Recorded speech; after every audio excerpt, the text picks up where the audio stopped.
It's not going. Okay, now we're live. Okay. Hello, everybody. Hello. Took a while. Happy Tuesday. Happy Tuesday, everybody. Is it only Tuesday? I feel like we've lived 2 weeks in the past day. Yep, we have. Maybe 2 months. It's been a really long week already, hasn't it? Mm-hmm. Yes. You guys, make sure if you haven't subscribed already, you subscribe to this podcast. Click the button. Do it. Click that button, subscribe. Make sure that you do that wherever you find podcasts, find us, and then subscribe. Okay. There, finally, Instagram. I was like, why are we not appearing on Instagram? It was taking forever, but now we are there. Slow this morning. Everybody's like, everything is weird. Wiping the sleep out of their eyes. Yeah. Oh my gosh. You guys, it is going to be a long show. And it probably will be a long show every day this week with the convention happening and so many things going on. I don't even know how we're going to get through all the stuff. And I trimmed, like, there was so much stuff that we wanted to show you guys today. And then I had to make executive decisions this morning about what we were going to cut. And it was hard. That's all I'm going to tell you is that there's so much more that we could be giving you today. We may save it for later in the week, but man, is there a lot to get to. So we're just going to get right to it because we're just not going to preamble with anything more than just getting right into it, especially because, as usual, our folks over in the ball pit had some Rumble rants that they sent us yesterday. Deanna LH said, "Chicks, caught you live finally from sunny Southern California. Shout out to Sheriff Bianco of Riverside County, who is talking about running for governor. Trump 2024 can't hold us down." Love it. Mike A0657 said, "Stop giving money to YouTube by viewing on that platform. Use Rumble or another conservative platform. They, YouTube, make money on your viewership." To be fair, so too does Rumble. So everybody takes a piece of everything, right? Mm-hmm. He said there needs to be an independent investigation. Call your rep if you live in an area that your rep will listen to you, i.e. conservative. He's talking, of course, about the security failures, which we'll have a little bit more on today. Elizabeth Boyer, my songstress at the meet and greet, said 2 reasons to remember 7/13 now, 1 good and 1 bad. My divorce anniversary and the attempt on President Trump's life. Praise God, he is still alive. Love you, chicks, from Elizabeth Boyer. Thank you for that. Dave Hendon said Teddy Roosevelt was shot and finished his campaign speech. Also a complete badass, without question. And then over on locals, Osuki said, "In response to your comment yesterday, when I was born, the doctor said, Mrs., you have a beautiful, healthy baby girl. She has all the girl parts and you should name her Suki. She didn't, of course. She named me Susan. Can't have everything, right? I guess I should have set that up first because you won't remember. Mock, you said you weren't sure if Osuki was a boy or a girl. So now we know." And then Tim Foolery, a.k.a. Dances with Daisy. Yes. Such a great dancer. He said, "Excellent show yesterday. I got more out of your show than the entire weekend of coverage. I may have gotten my sister-in-law to start watching you too. Keep up the good fight." That's sweet. That's nice. Thank you, Tim Foolery. Yes, thank you so much for that. Okay, yesterday, a bunch of you guys were mentioning, right as we were closing up the show, that Morning Joe's show was canceled yesterday morning. And then I was like, oh my God, is it canceled forever? Oh my God, this is wonderful news. Went out and discovered, as we looked into it further, that it was just for the day. But even that is super sketch, you guys. And so according to CNN, or a person familiar with the matter, CNN said the decision was made to avoid a scenario in which one of the show's stable of 24+ guests might have made an inappropriate comment on live TV that could be used to assail the program and network as a whole. Wow. They didn't trust their people. They didn't trust their people to not be asshats. Can you even? I mean, seriously, that's what that is. That's what that is. I'm just breaking it down for y'all. They didn't trust adults in the room to not be complete jackholes. I feel like if that's the case, maybe you should reassess who you have on the air. Because they didn't do that with any other show. No, these are not professionals you're dealing with. Oh my God. And you know what? These are not good humans that you're dealing with. I would be reassessing everything if I were in charge of that situation. I mean, that is such a slam. So it'll be interesting. Obviously, we'll still be in the middle of our show when their show starts today. But it'll be interesting to look back and see how are they handling it. Are they addressing it at all? Yep. And if they are addressing it, are they going to try to spin it by saying, oh, you know, we just need to keep rolling breaking news coverage with like just straight news? They have to address it. They have to address it. They can't not address this. This is how do they not address I don't know. An attempted assassination on the former president? How do they, and somebody who's running for president, how do they not address that? No, like, I mean, how are they going to address the fact that they were down for the day? Oh, that one. Okay. Yeah. They have to address all of it. What are they supposed to do? Just be like, oh, we were off yesterday because we were playing pickleball in the Hamptons. Is that right, Mika? Yeah, that's right. That's right, Joe. I mean, and Mika will just do whatever her husband does because she doesn't speak anymore.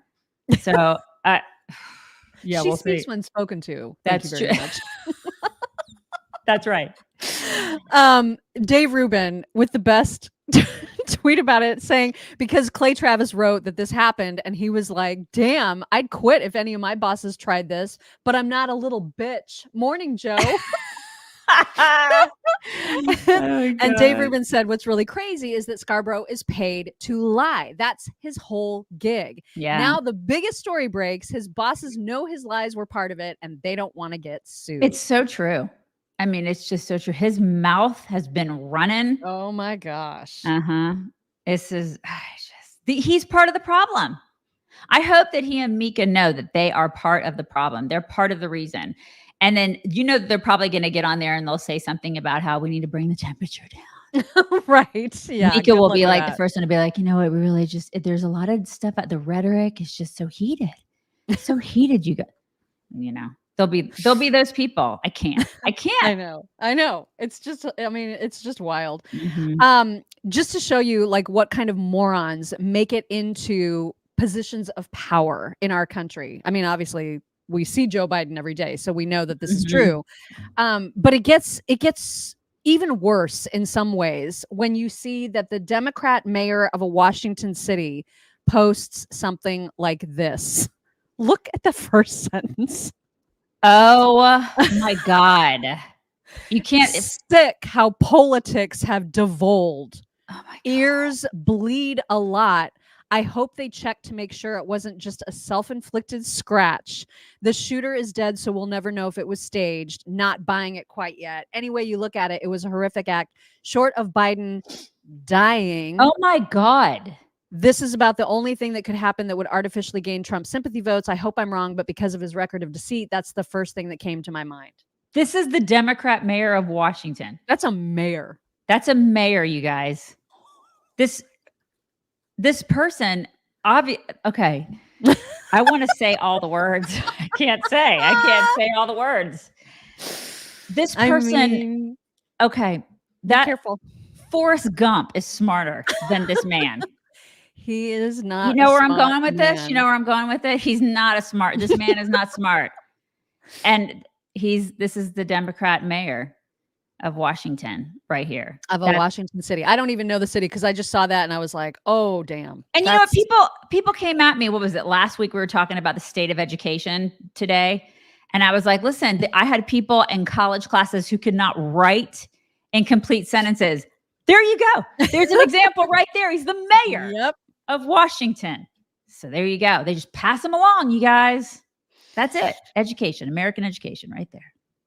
Yikes is all I can say. Wow. About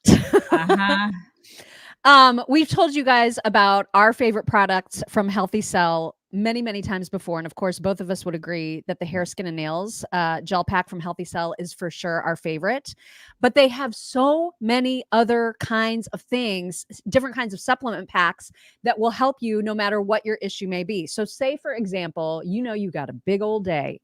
You're full of meetings and you know that you have got to be on your game. And you know that you have like a 2 o'clock or 3 o'clock in the afternoon, like prime nap time meeting. This is what you need. This right here. Good stuff. Yeah, it's really good stuff. The focus and recall. This is what you need to make sure that your mind is sharp and that you don't want to like lay in fetal position on a couch somewhere when you have an important meeting. Instead of coffee. You can do that instead of coffee. Well, maybe exactly to coffee. Yeah. This stuff right here boosts your brain power with nootropics for focus and mental speed. It has, by the way, the equivalent of 11 different pills worth of brain supporting nootropics in this easy to use gel pack, which, by the way, has a yummy peach flavor. It's one of my favorite flavors. And so it's delicious, as they all are. And of course, just like any other Healthy Cell gel pack, it absorbs into your body 165% better than any of those pills, tablets, or capsules, which you have to take by the handful in order to get everything that's in this one little pack. So it's got a tiny, tiny bit of amount of caffeine in it, but also that's paired with L-theanine to give you that focused energy. And then of course, it's got tons of other stuff in there that is really, really good for keeping your mind sharp and focused. Just one of the many amazing gel packs that you can get from Healthy Cell. And of course, when you use promo code CHICKS at healthycell.com/chicks, you will get 20% off your first order. So if you got important meetings coming up, that's what you need right there. Yes. Sherry Vieira. Thank you. Sherry says, prayers for my family as we lay my dad to rest later today. My daddy was a true conservative. Trump lost a supporter last week. Oh my God. That's I'm terrible. so sorry, Sherry. And Moose Hutch. Thank you. Moose says, my girlfriend got me hooked on you guys. She is 50 fine today. Happy birthday, Erica. Mock knows what's that. She knows what that's like. Mm-hmm. Thank you so much for that. And happy birthday to her. And Neiman64 over on Local said, has anyone sent some Healthy Cell to Joe? Clearly not. Clearly I don't know if he's a candidate for that. Yeah. Listen, we will get to JD. We will get to the convention. We are going to get to the Biden interviews. We're going to get to so many things. We're going to go through. I promise you. So I know a lot of people like to get ahead. Did you see this? Did you see that? Did you see this? I bet you that we're going to get to whatever you think. You're going to see it. You're going to see all the things. Oh, say, can you see? Exactly. But if you know anything about our show, you know that we like to keep it full of all kinds of things.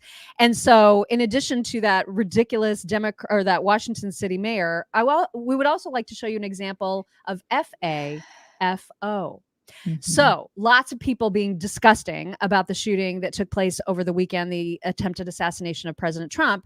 One of those people, Tony Bendeal, a firefighter in the same state in Pennsylvania, he's upset that the bullet missed. And he tweeted, too bad it didn't hit him square. Gosh. And then, because people reported that post, as they should have, he was like, oh, someone reported my post. Smiley face, laughing face. So that's the FA part, right? And then came the FO. So he ended up having to write this apology to everyone. Please accept this as my resignation from the firehouse. I can't do this. This is so beyond anything that should ever be happening. I've been threatened. My family has been threatened. My friends have been threatened. I've never felt so unsafe in my life. This is so far past anything that should ever be condoned. It's one thing to ruin my life. I accept that. But to put everyone else in danger around me, to shut down everyone's daily life, this is not okay. If you condone what's currently occurring, you should take a long, hard look in the mirror as well. I made a mistake with that simple statement. I own it. But to threaten those around me with harm that had no part in this, I can't do it. Sorry to everyone who is currently affected by this. I'm ashamed. I've brought this to you. I've already lost several people extremely close to me, and I expect to lose more. Yeah, well, FO. That's the thing. FO. Why do people say these horrible things? Their immediate reaction. Some thoughts are just better kept on the inside. The thing is that he felt it. He feels that way. Right. I feel sorry listen, I don't feel that way about liberals. I don't want seriously, I don't hate anybody hard enough for them. Like if somebody tried to kill them and they missed, I wouldn't be like, dang, I'm really sorry that they missed. Right. It's just not my first instinct. Like I feel sorry for these people. They are broken. So many of these people are absolutely broken. But it's gross. It's absolutely gross. So that guy, I'm sorry for you. Like if he's like, oh my gosh, like you need to take a long, hard look in the mirror. Seriously? Okay. Hello. No self-awareness. Good Lord. Like I know. These are adults, you guys. These are adults who have children. And the worst part is that he's a first responder. You know what I mean? Like that makes it so much worse. It is so much worse. It's awful. Yeah, I'm glad. Well, I'm glad he resigned. Go work at Starbucks. Yeah, for real. I can't remember if it was People or USA Today that carried the story about Helen Comparatori, the wife of Corey, the person that was killed at the rally this past Saturday night. She came out to say that she does not have ill will towards Joe Biden. She's not one of these people that gets involved in politics. She says she supports Trump. That's who she's voting for, but she does not have ill will towards Biden. He didn't do anything to my husband. A 20-year-old despicable kid did. Then she said Biden tried to call her, but she wouldn't take the call because she said her husband would not have wanted her to. And that Trump had not reached out to her yet. So you can imagine that like socials were exploding with, oh my God, I can't believe Trump didn't call her. And I was like, dude got shot. Give him a day. Give him a beat. You know what I mean? Yeah. Like Joe Biden doesn't have much else to do right now, except for try to show his face as often as possible. Right. But I mean, you guys, like, she's grieving. She has lost her husband of 29 years 2 days ago. And people are criticizing her for not talking to Biden. Like, just enough of the criticism of everybody in this situation. Yeah, I totally agree. Like, just ridiculous. Everybody shut up. Yeah, everybody shut up about all the criticism everywhere. Just, and people, like, everybody playing armchair quarterback in all these situations where it's, they're even going after Trump and how he handled things. And it's like, would you have done things differently? Like, I'm sure that you would have, everybody thinking that I don't know how he handled himself was not good enough, or, how this woman is handling herself is not good enough, or how anybody who handled themselves in this situation is it was a obviously stressful situation, and it has been a stress. You're right. I mean, everybody just needs to give people grace.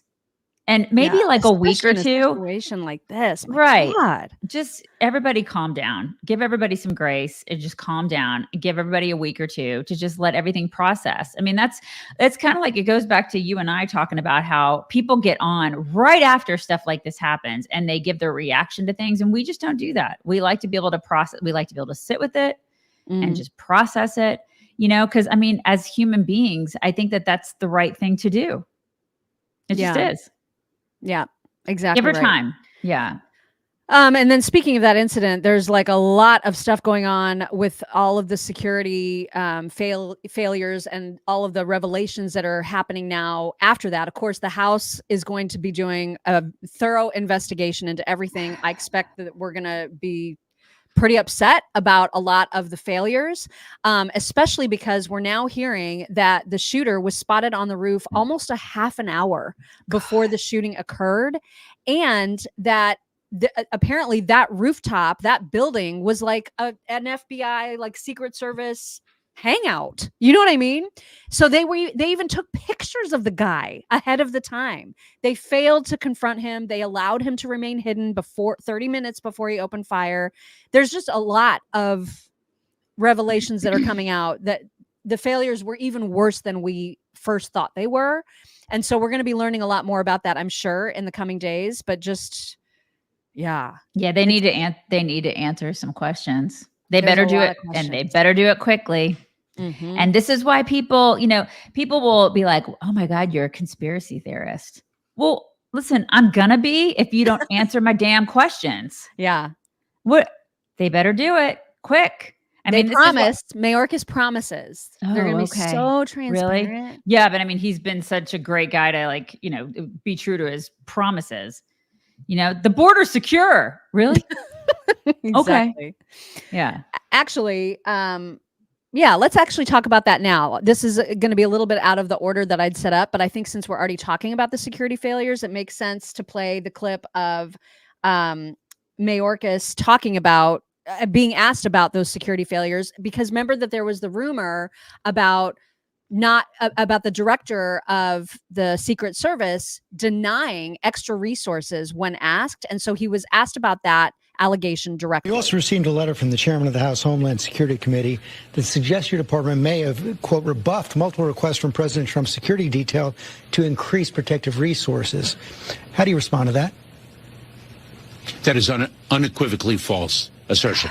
Beginning at least in June, we have not received any requests for additional security measures that were rebuffed. That assertion is unequivocally false.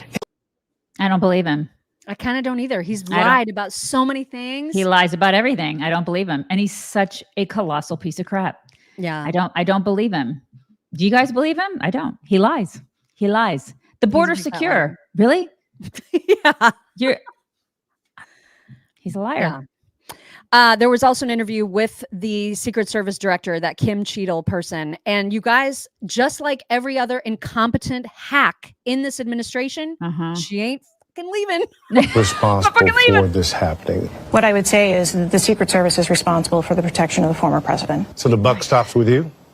The buck stops with me. I am the director of the Secret Service. It was unacceptable, and it's something that shouldn't happen again. The president and Homeland Security Secretary said today they had 100% confidence in you, but there are some members of Congress calling on you to resign. I appreciate the Secretary's comments, and we're going to continue to be transparent and communicate with people. Nice. Do you plan to stay on? Absolutely. I do plan to stay on.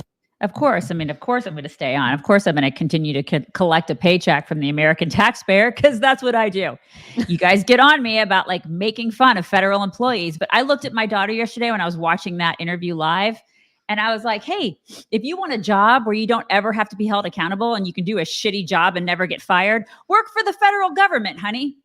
There you go. That's it right there. Because she literally did not do her job. She's a colossal failure in every single way. And we're going to continue to pay for her. And I will pay for her retirement. She is a loser, this woman. And so is Mayorkas. And it's exactly the same story. We're going to continue to pay these absolute morons. Complete assholes. And we have to pay them.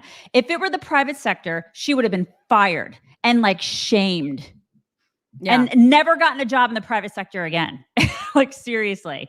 But if you are a federal employee, oh my God, absolutely. I would love for somebody to ask her the question, what act by the Secret Service would it take for you to feel as though maybe you're not cut out for this gig? That's what level of failure would it take? Would it be an attempted assassination? Because I kind of feel like that is the marker. That is you that's you drawing from your HR experience. And seriously, it's a great question. What would it take? Because you were this close for the president being killed. And it wasn't because of you protecting him. It was because he turned his head because he got some sign from God to do it in that moment. It had nothing to do with the Secret Service saving the day. Right. It had everything to do with God and him. Yeah. And so I don't know how more catastrophic of a failure you could have. And she's like, well, yep, it's the buck stops with me and I'm staying. Exactly. It goes, I'm not up at leaving. God. These people are what a disaster. Like, it's absolutely. It is. It's mind-boggling. She'll probably get a raise. Yeah. She'll probably get a raise. You guys, I don't know if you've experienced the luxury that is anything, literally, from cozyearth.com/cozychicks. But if you are looking to treat yourself, or if you're looking for like a really high-end, super nice gift for someone that you love, that you're close to, you cannot go wrong with a product, literally any product from cozyearth.com/cozychicks. So, for example, these are joggers. Can you see the buttery softness? I don't know how to, like, when I first unboxed these, I was like, these are luxury sweatpants, essentially, that you can actually dress up and wear out comfortably. And I wear them out all the time. I wear them out all the time. And you always look put together. So you know. I mean, I don't know how to explain the softness except that you just have to feel it. Like you just have to feel it for yourself. It's viscose made from bamboo, and it's like the softest fabric you can imagine. So then extrapolate, right? And think about what their sheets feel like, especially the temperature controlling aspect. It's like a kind of luxury sleep that you cannot imagine until you've tried it. Superfan Sid knows. He did a whole video review of it because it's unlike anything else you've ever slept in, been toweled off by, worn. I mean, you guys, this is luxury is what we're talking about. And if you go to cozyearth.com/cozychicks and you get yourself something, or you buy a present, say for somebody that you love, and you say that the chicks sent you in their little post-purchase survey, they will throw in free plush lounge socks. And that is a treat for your feet, you guys. It is a treat for your feet. So get yourself or get a present for someone. cozyearth.com/cozychicks. Oh my goodness. All right, back to Mayorkas for a minute, because as you know, Biden has never allowed Secret Service protection for RFK Jr., which is freaking madness. Yeah. And early yesterday afternoon, Donald Trump tweeted about it. He said, in light of what is going on in the world today, I believe it's imperative that RFK Jr. receive Secret Service protection immediately. Yep. Given the history of the Kennedy family, this is the obvious right thing to do. Agreed. And RFK was grateful. He said, it's a hopeful sign for our country when a political opponent calls for one's protection. Maybe our country can unite after all. That's nice. It is really nice. That's so Mayorkas, then Joe Biden felt the pressure, or his team did. Mm-hmm. And so Mayorkas, during a presser, came out and made the announcement that RFK Jr. would be getting protection. You can tell he doesn't like saying it. Hates it. Right? Like, and he totally tell. And he also hates the fact that he was pushed by Trump to do it. It's like Trump and Kennedy are the ones who were the instigators of this. And then he's like, I guess I'll do it. I guess we'll give him protection. Dang it. Yeah. It's totally what it seemed like. Reluctant. You guys see for yourself if you think he was mad about this. Because I think he was pretty mad about it. Yep. In light of this weekend's events, the president has directed me to work with the Secret Service to provide protection to Robert Kennedy Jr. So mad about it. So mad. You mad, bro? You mad? He's so mad. God. So mad. That guy is such an evil freak. He's just the worst, man. And then before all of the hullabaloo about JD Vance was finally announced, there was a lot of hullabaloo. There was a lot of chitter chatter about RFK Jr. being at the RNC convention and having a very long discussion with President Trump. People were like, oh my God, maybe that's going to be the pick. This is the unity ticket. Oh my God, oh my God. And what did they talk about? And people were freaking out. So RFK Jr. addressed it and said, lots of rumors going around about my meeting this morning with President Trump. Our main topic was unity, and I'm hoping to meet Democratic leaders about that as well. No, I am not dropping out of the race. Yeah. So that's that. RFK. Mm-hmm. Yeah. Also, what happened immediately after our show was the big news that the classified documents case, one of the ones that a lot of legal analysts were saying was the most threatening to Donald Trump, was dismissed. And the judge in the case, Judge Eileen Cannon, completely eviscerated Joe Biden's Justice Department, saying that the special counsel, it was basically illegal for that special counsel to be chosen. So suck it, Jack Smith. Am I right? know, right? It's like, where'd this guy come from? Where did he come from? And Brett Baer reported speaking with Donald Trump about this dismissal and getting his reaction. And here is Brett to talk about Trump's response. We just got off the phone with the former president, and he said this: I am thrilled that a judge had the courage and wisdom to do this. This has big implications, not just for this case, but for other cases. The special counsel worked with everyone to try to take me down. This is a big deal. It only makes this convention more positive. This will be an amazing week. Yep. I mean, the wins just keep on coming, right? Like, it's hard to tell if this has been the worst week ever for Trump or the best week ever for Trump. Right. Exactly. I mean, it could go either way. So a reporter caught up with Jack Smith after the dismissal and was trying to ask him his reaction to it. Did not get much of a response. Counsel, do you plan to make a statement soon to us? Can we expect to hear from you today on the Docs case, sir? Don't. It's not a good day for Jack. So there was that, and then somebody put this sound over it. What? Bye. Go home to mommy. Go home to mommy. Tell her to tuck you in bed. Nasty little. I'll tell you that. I just died. I love the internet so much. Great, I know, is when the internet wins. People are great. People are great. Bye, Jack. Are they not? Bye. Go home to mommy. Oh my gosh. Chasing Grace, thank you. Chasing Grace says sitting and processing is emotional maturity. By the way, love you too and God bless. Thank you. Thank you. And Reba Henry says, not all federal employees act like those two. I was a federal employee for 30 years. I actually did see people get fired for not doing their job. These people are appointed in their jobs. There's a difference. Okay. Well, maybe it's when you get to the higher echelon that you become untouchable. And that's even worse. Yeah. You know, I feel like the military is like that too. It's like the higher up you get, the more untouchable you are. And it should be the opposite. You know what I mean? It's just not okay, you guys. It's not. Everything's upside down.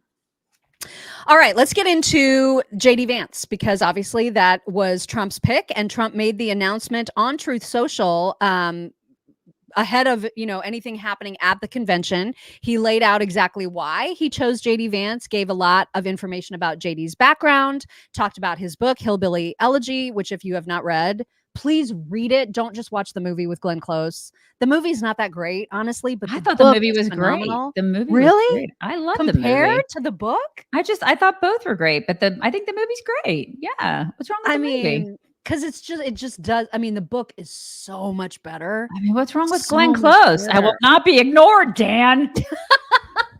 Glenn Close is a national treasure. Oh, I mean, but the book, it's so good. Anyway, so Trump talked about that. He talked about his business career.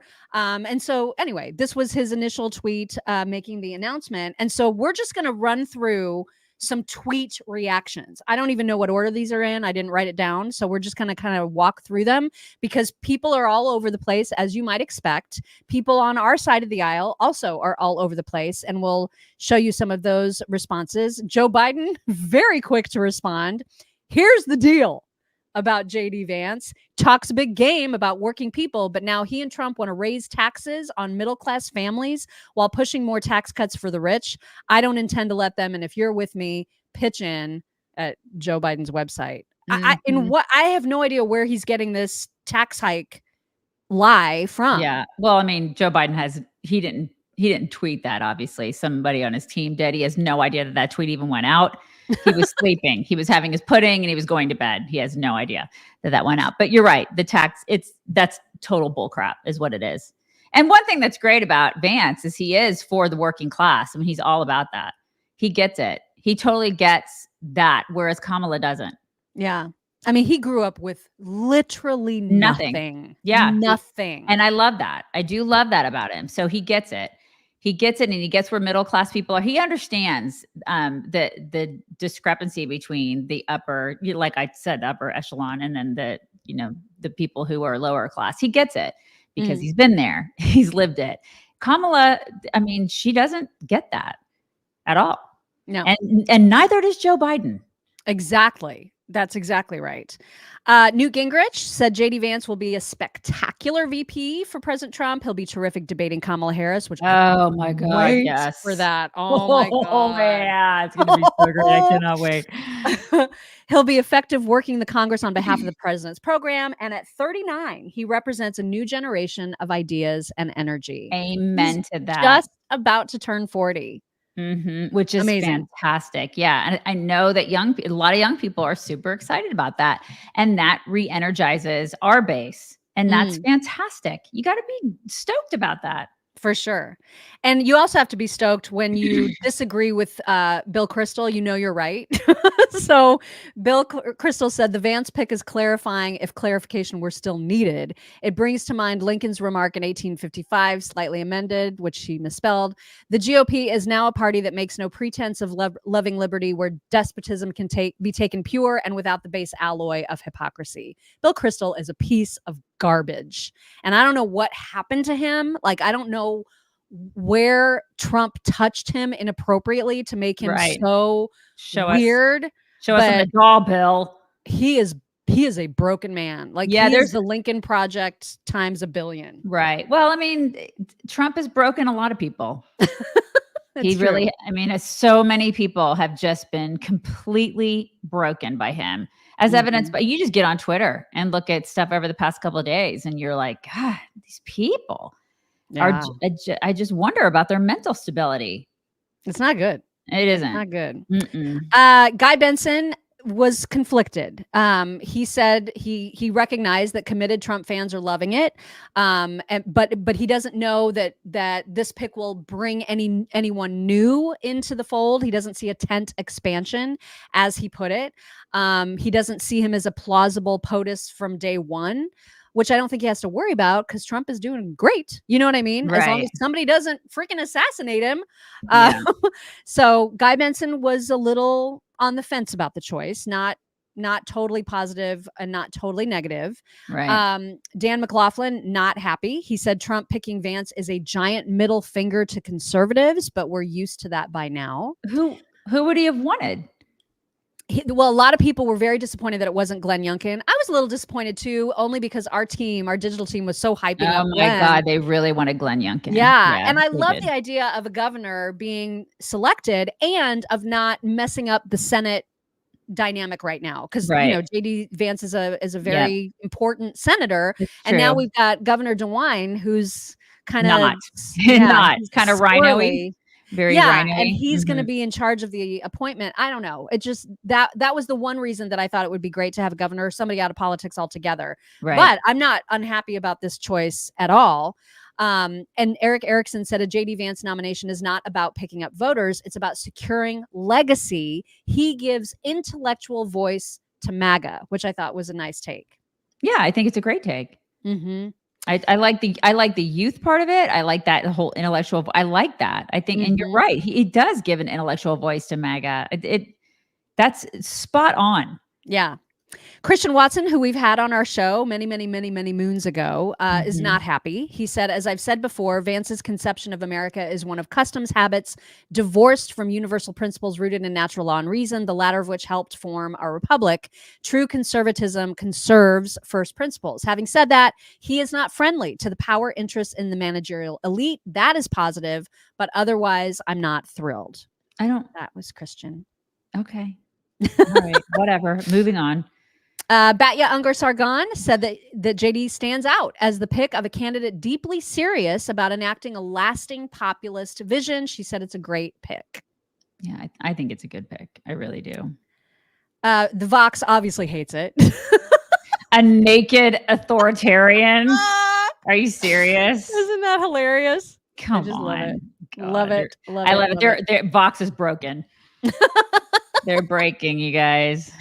Elon said congratulations and said it was an excellent decision by Donald Trump. Agreed.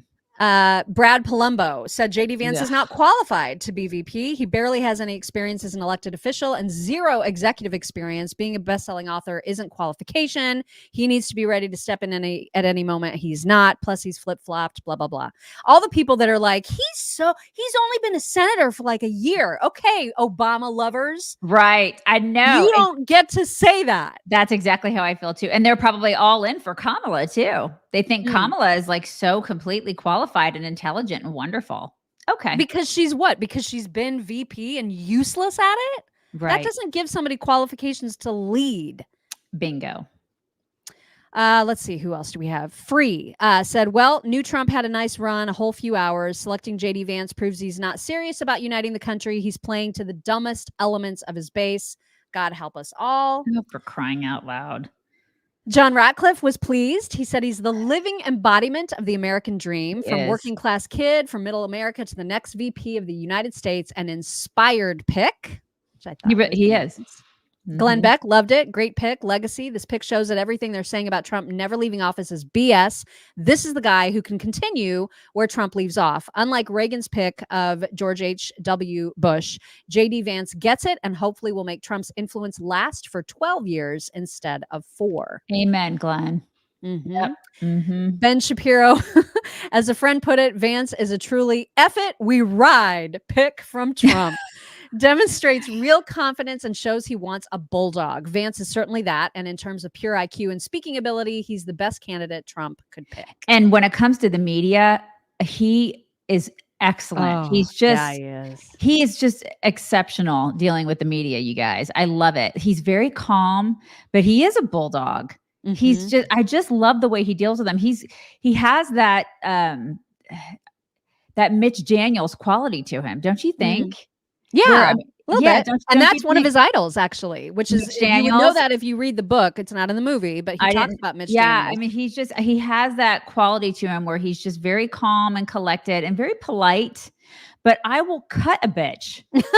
You know what I mean? And I love that about him. I really do. And that's going to be effective because it's a nice sort of balance for Trump. It really is. And I love that he's young and he can do that, which means that he's going to continue to grow and even get better at that, which is remarkable for a 39-year-old. Really awesome. And it's a contrast to Pence, who was just a doormat, right? For the most part. I think JD Vance will be much stronger than Pence, but he will also know his place. Totally. With respect to Trump being the guy, right? Yep. Like he'll know where he's supposed to be and where he's supposed to play. Yep. Let's see who else. Kurt Schlichter. He said, I've had the chance to meet JD several times and talk with him. Here's the thing about him. He's normal. Some politicians are awkward and weird and can't connect with normal people, but JD does. Is it because he was a Marine? Is it because he grew up outside the upper middle class? All I know is this guy keeps getting dropped into different environments and he's successful in all of them. He worked his way up. He earned being where he is. American dream, folks. Yeah, I love that he was a Marine. I love that. Yeah. Yeah. That matters. Important. Nikki Haley's son said this, which I thought was really, really wild. He simply said, Tim Scott calls off his wedding. What? You see what he did there? He is insinuating that whole engagement was just to make Tim Scott more palatable somehow to the American public as a potential VP candidate. Oh my gosh. You got to be kidding me. Can you believe he said that? Well, I'm not surprised if that's the case though. Are you surprised?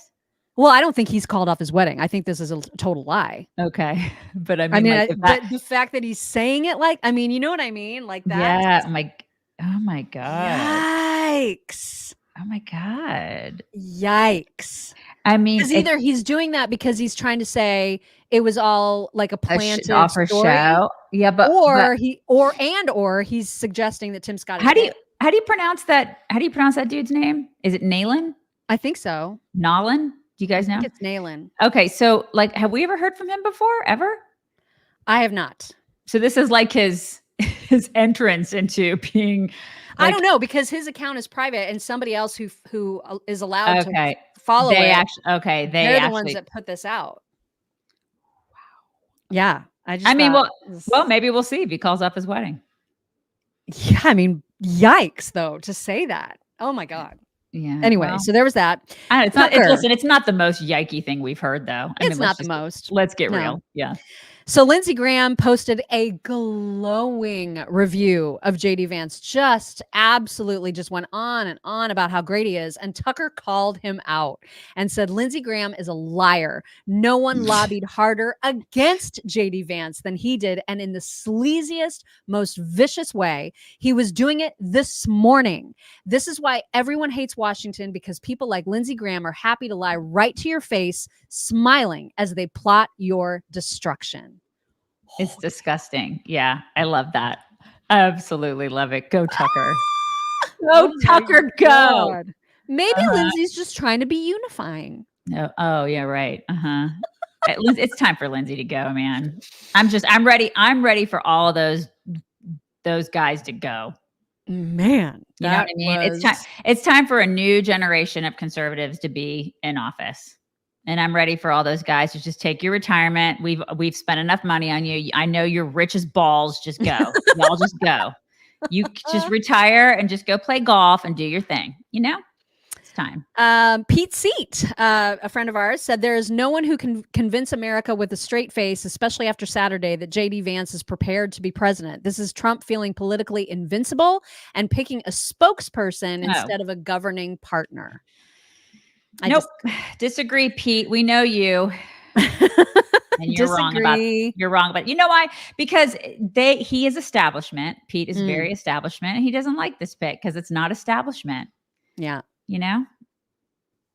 It's not. And then JD Vance's reaction just said, just overwhelmed with gratitude. What an honor it is to run alongside President Trump. He delivered peace and prosperity once, and with your help, he'll do it again. Onward to victory. That's great. And people are like, oh my God, you know, he said really horrible things about Trump before. Yeah, and we're actually going to play his explanation for that again, because I know we've played it before, but it's worth repeating because it was such a good answer. And I think, you know, people are going to try to pretend that he never said it. Oh my God. Everybody in here at least needs to know. Yeah. Cause he said, I get a little irritated. It's like constant. Yesterday I saw that, you know, he was a never Trumper. He was a never Trumper. Oh my God. All right. Okay. I know. And you're going to see that until the election. You're just going to see that nonstop from liberals. They're just going to keep parading that out, you know, like it matters, like it freaking matters. Okay. Uriel Gonzalez, thank you. He says, can't wait for November to put my vote in the battle box. Same. Fight. Samantha Capehart, thank you. She says, JD is a big win for Buckeyes everywhere. Ohio. Lisa Behe says, hillbillies rule. I can say that because I am one. God bless you, chicks and fans. Judith Leister says a mainstream movie about themselves is suspect. Well, I mean, why? If that was a really amazing story, and I have no issue with him wanting it to reach more people. No. I don't have a problem with that. Super inspirational. Oh my gosh. Janine Klimt, thank you. She says, JD Vance is a great pick. I'm thinking anyone Trump would have picked would have been second guessed by the usual crew. Trump Vance. You're absolutely right. It didn't matter who it was going to be. They were going to be criticized. And I'm sure he's ready for that. Here is the first ad, the Trump Vance ad that I've seen. Support the president, volunteer for him, donate for him, and please, for the love of God, vote for him in November. Donald Trump was a success. The results were good, and we could have a growing economy and a peaceful world if we just bring back Donald Trump for round two. Trump's presidency was successful.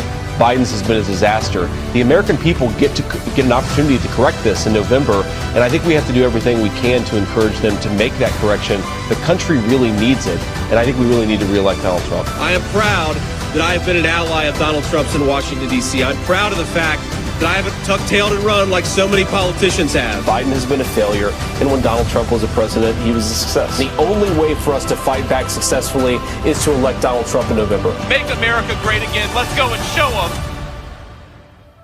That's good stuff. Right? Isn't good that stuff good? right there is really good. Yep. Yeah. I like anytime they have that dramatic music in the background, I'm like, yeah. Oh yeah. Mark's like, I'm in. Let's go. I'm getting on the train. LFG. Totally. Donald Trump Jr. not immediately after, but a few minutes after Trump put out on Truth that JD was his pick, he was asked to respond to the pick. And of course, JD and Donald Trump Jr. are tight. And so Trump Jr. had this to say about the pick. I think it's an incredible pick. I think he's an incredible guy with an amazing story, both in business and in life. And I think it's just going to be an incredible person to help unify this country. And what did you say to your dad in recent days about why? Because he was considering other names, as you know. What did you say to him in recent days about why it should be Senator Vance? Listen, I think I've seen him on TV. I've seen him prosecute the case against the Democrats. I think no one's more articulate than that. And I think his story, his background, really helps us in a lot of the places that you're going to need from the Electoral College standpoint. And I think it's just going to be a great choice. When did you find out that he had made the pick of Senator Vance? A couple seconds ago. Thank you. I love that. And Kimberly looked nice. When are they going to get married? I don't know. They need to hurry up and do that. But she was wearing white. She always wears black. It was nice to see her in white. She looked really pretty. Ben Carson also asked to weigh in on this choice. And here is what he said. You served in the last administration. Your thoughts on this pick? You served with Vice President Mike Pence. Yes. Very different pick, very different ideology, very different guy, frankly. Yes, well, I was very pleased with this pick. I read JD Vance's book, and the things that he's been through gives him a very wide spectrum of the American society to deal with. And I think he'll be a very good pick. He's very articulate. He's very smart. He's young. He's energetic. And quite frankly, you know, we are so fortunate that Donald Trump survived over the weekend. He will win no matter who is his vice president. But having the extra of somebody like JD Vance, I think, is icing on the cake. I love Ben Carson so much, you guys.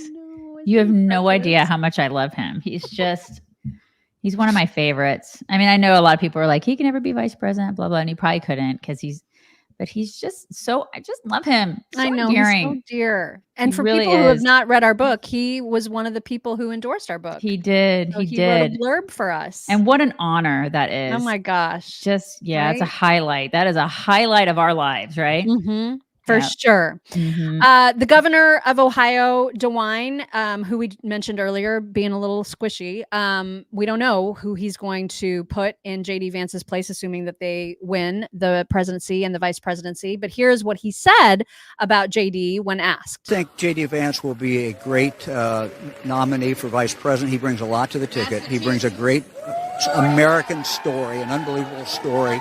He served in the military. He's extremely articulate. He has the ability to take Donald Trump's positions and articulate them in just a very, very good way, very understandable way. So, look, this is a new generation. This is a new generation of leaders in this country, and J.D. Vance is going to be the next vice president of the United States. All right, Governor Mike DeWine, Lieutenant Governor John Husted, we appreciate it. Jake, back to you. Yeah, I mean, from a comm standpoint, it was a fantastic pick. From a PR standpoint, same. It's a good pick. Yeah, and now the spotlight is going to be on him hard. Did you know really quick? Did you know that he has a son named Vivek? Is that right? Yeah, he does. He has a son. Isn't that kind of crazy? That is crazy. Yeah, I read that yesterday. I read that yesterday. His wife is Indian. Yeah, Beautiful. we're going to play a clip of her, of the two of them. This is actually from a few months ago, but just to get you to know, and this is super interesting because this is Lawrence Jones doing the interview. And Lawrence Jones, back when JD's name first started being sort of thrown around as a potential VP pick, you'll get to see in this little short interview from a few months back that he really wanted this, you guys. Like, he was going to be disappointed if it had not been him. And I'll show you that in just a second. John Newbaum, thank you. He says, I have one word for the Vance-Harris debate: popcorn. Yeah, it's going to be amazing. Curtis F68 says, what about Harris calling Biden a racist? Now both in the White House fawning all over each other. Eric Trump pointed this out to Savannah. Good for them. Good for him for pointing it out. All right. So here is JD Vance and his wife, Usha. And again, this is a Lawrence Jones interview from a few months back. They're looking at me and they're looking at a lot of other people too. And they'll ask me if they ask me. And if they don't, that's fine. The first test would be obviously accepting the speech at the RNC, that's coming up real fast. And then the next step would be debating the vice president, Kamala Harris. How would you debate her? Well, I have to debate this litigator all the time. Exactly. So I think I do okay there. I guess, again, I just think people in politics, they don't give the American people enough credit. I just think that if you speak from the heart, you don't do the talking points, you try to talk about substance, then people respond to it. If the senator does not become vice president, what's next? Do y'all just go back to your lives? I'm human, right? And so when you know this thing's a possibility, if it doesn't happen, there's certainly going to be a little bit of disappointment. But I think the bigger thing is it's such a cool thing to get to do the job that I do. And frankly, more importantly than that, I love being a dad. And Usha loves being a mom. And I think we love doing that together. And that's not going to change, whether Trump asks me to be vice president or not. That's sweet. It's a charming interview. Thank you. Right.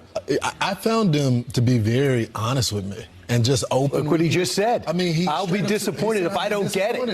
If I don't get it, he goes, I'll get over it and I'll continue to do the job. I love being senator, but I think I would be a good vice president based on, and I think when you look at the people that are in the field, he's definitely the most aligned when it comes to the ideology with Donald Trump. You got Doug Burgum, that's more of the business guy. They relate on that. You got Marco Rubio, the foreign policy wonk. You got Tim Scott, who is the personality that everyone loves. But when it comes to just ideology, I think he's most in line. Well, we know Don Jr. wants him. Yep. We know, so I don't know how much influence he has. I love learning about his faith, meeting his wife. They have 3 children together, met in school. He went to Yale for law school, and then Silicon Valley, lived in San Francisco for a long time. Now he's a senator in Ohio, grew up in Ohio, and his story is incredible. Grew up with nothing. Right, and for him to go so far, amazing. His story is really amazing. It's remarkable, really. It is. And I believe he's a converted Catholic, if I'm not mistaken. Yeah, he was Protestant and converted to Catholicism, says Michelle. So somebody was asking about his specific faith. And as a reminder, as we mentioned earlier, because you're going to keep hearing, oh my God, he trashed Trump. He's like such a hypocrite. He trashed him. Right. It's already everywhere. It's already everywhere. But this was his response to a very pointed question about that from Brett Baer. We played it months ago, but it is worth playing again. Share this with all the naysayers. The simple answer is you've got to respect the American people enough to just level with them. Look, I was wrong about Donald Trump. I didn't think he was going to be a good president, Brett. He was a great president, and it's one of the reasons why I'm working so hard to make sure he gets a second term. I think you should. When you're wrong about something, you should change your mind and be honest with people about that fact. And I actually think, again, whether this is running as his running mate or running and supporting him as United States Senator, Brett, I think it actually presents a real opportunity to talk to the American people, because a lot of people didn't think Trump was going to be a good president, and a lot of people were happy to be proven wrong. And I think it presents an opportunity for me to make the case to the American people that, look, we have 2 very different sets of results. 4 years of Joe Biden, 4 years of Donald Trump. We know the Trump record is one of success. The Biden record is one of failure. I came around to Donald Trump, and I think that a lot of Americans will do the exact same thing. And that's the way to answer that. Answer. Yep. It's the way to do it right there. And he's not the only one. I mean, I was like, I'm on the train pretty early. I was on the train, but there are a lot of people around us. Yeah. You weren't on I had to drag you on the train. I was like, God, this is where the good steak is. Come on. But then you finally got on the train. So, I mean, you were never a never Trumper, but you were a reluctant Trumper.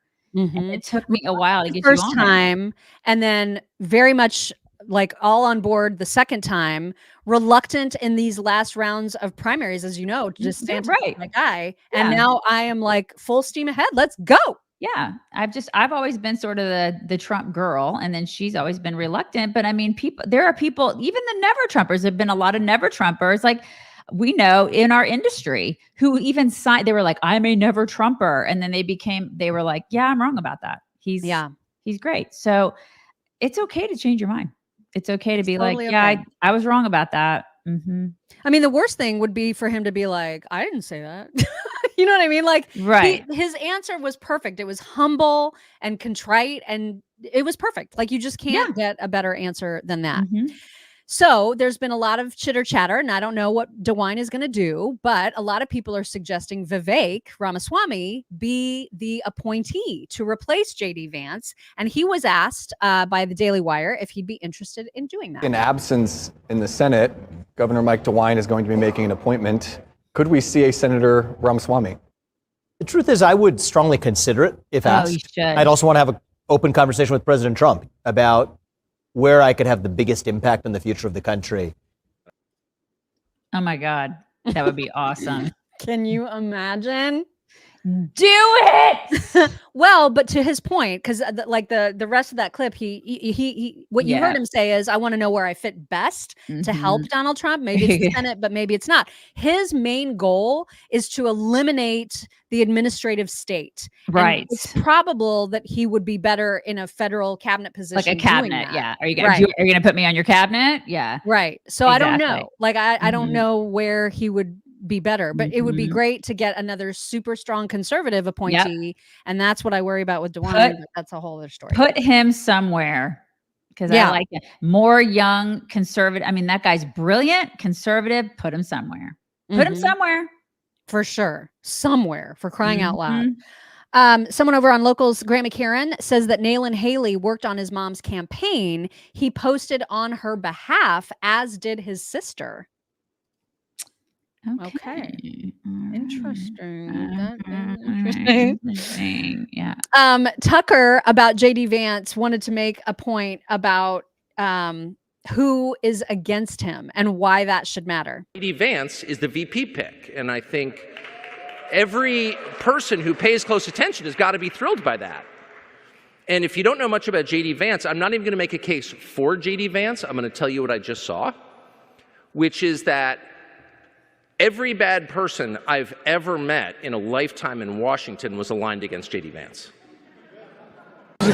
And that's all you need to know. That's it. That's all you need to know. He's not establishment. And so I'm on board, because the more establishment people we can get the hell out of there, the better off we're going to be. Yeah. That's why Pete Seat didn't like him. Not establishment, you guys. Not establishment, not at all. Biden also reacting to the pick, not in addition to the tweet that he probably doesn't even know that he tweeted. Here he was caught on a tarmac, asked about the pick. Trump on the issues. A clone of Trump on the issues. So I don't see any difference. He's such an God, that guy. Don't you love how all the conversation about his dementia has just completely gone away? Except for in the interview with Lester Holt, which we'll get to, because it did not go away then. And I suspect it's going to come roaring back. Do you think? Do you really think? Yeah. And they're running out of time, man. So that's what I'm saying. They're missing their window of getting rid of him and getting somebody else. So I just really think he's going to be the guy, which that's great. Yes. That's really great for us, right? We want him to be the guy. Every appendage. And George Clooney is crying so hard. And Ashley Judd. Oh, I love it. I know. Love it. Love it. But you won't even, this is what you will love even more than that, if that is possible. Nicole Wallace about the potential Kamala JD Vance debate. Here we go. This is insane. That JD Vance today challenges Kamala Harris to 6 debates because she would wipe the floor with him. Oh my God, Nicole. Bless your heart, Nicole. Bless your ignorant heart. Okay. All right. Nicole. These same people thought that Biden was going to wipe the floor with Donald Trump. Okay. Well, to be fair, he did do better than anybody thought. Okay. I mean, for real. All right. And people said the same thing about Paul Ryan. Remember? Okay. Like okay. when we get too excited. But I mean, come on. Like, this is ridiculous. Like, there's no way that Kamala has a prayer. Just let them think that she's going to kick his ass. Let them all think that. I can't wait for it. Let them be burdened with that thought. Yeah, let them be unburdened with it. Yeah, it's just you guys, it's going to be okay. I just can't wait to see it. Oh my God. When I saw that, I could not believe it. Nicole's heart. That is, God, she also is just wrecked by Trump. Wrecked. Just absolutely. Yeah. Her brain. Good Lord. All right. Well, let's get to some convention haps because there's a lot of stuff about the convention to get to as well. Like I told you, it's going to be a really long show today. Long show. There were huge protests outside of the convention center. And as you'll see and hear from this quick clip of the protests, that whole lowering the temperature thing, it's not going well. Oh, okay. Oh my God, with a peace, justice, and unity sign. Okay. Oh my God. What is that? I love that so much. A single American flag to be seen. No, of course not. They hate America. They hate America and they love Palestine. This is what those are those people. I love how she's like, peace, love, and unity. F Donald Trump. I hope he dies. But peace, love, and unity is my sign. That's my sign. That's the sign that they gave me.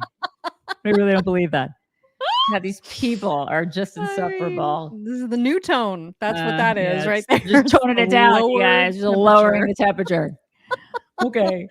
Yay, unity. Such freaking lunatics, man. Don Trump Jr. had a moment with a MSNBC reporter that was positively glorious and just so emblematic of everything that is wrong with the media. What's a change going to look like, Don? What practically your father as president, I think you would even say, was a divisive figure. What's it going to look like in the second term? I don't think he was a divisive figure at all. I think the media created divisiveness around him. They lied about Russia collusion. They said he was a traitor. They went after him in every which way possible. If the media actually starts being an honest broker, talking about the things that he did, the prosperity he brought, the peace deals that he signed around the world, rather than the disaster that we're living right now, I think you'd do everyone in the country a big favor. I know immigration's important to him. I covered the family separation crisis closely. Will we continue to see policies like separating 5,000 children deliberately from their parents? You mean the Obama administration? You know they didn't do that, sir. Okay, sure. Will there be a second family separation policy? It's MSDNC, so I expect nothing less from you clowns. Even today, even 48 hours later, you couldn't wait. You couldn't wait with your lies and with your nonsense. So just get out of here. His face was the best. He's like, yes, I'm not. I gotta go. Like, oh my God, what an idiot that guy was. That guy was a total douche canoe. I mean, let's bring up kids in cages. Right? Have you seen the border, you douche? Oh my gosh. I mean, it's like right now, and he's so right. 48 hours after, you can't, you cannot.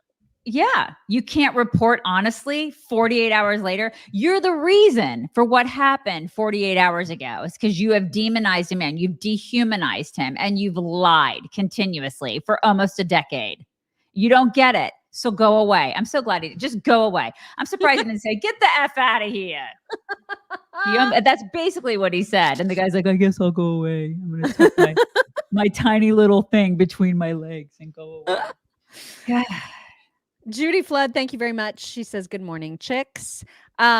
When the states were doing the roll call to clinch the nomination for Donald Trump, when they got to Kentucky, it was up to Mitch McConnell, hence my name for today. And people don't like him. Well, I mean, he's a turtle. Do you like turtles? I hate turtles. I hate turtles. I know. You do them too. The crowd made it known that they were not into Mitch McConnell.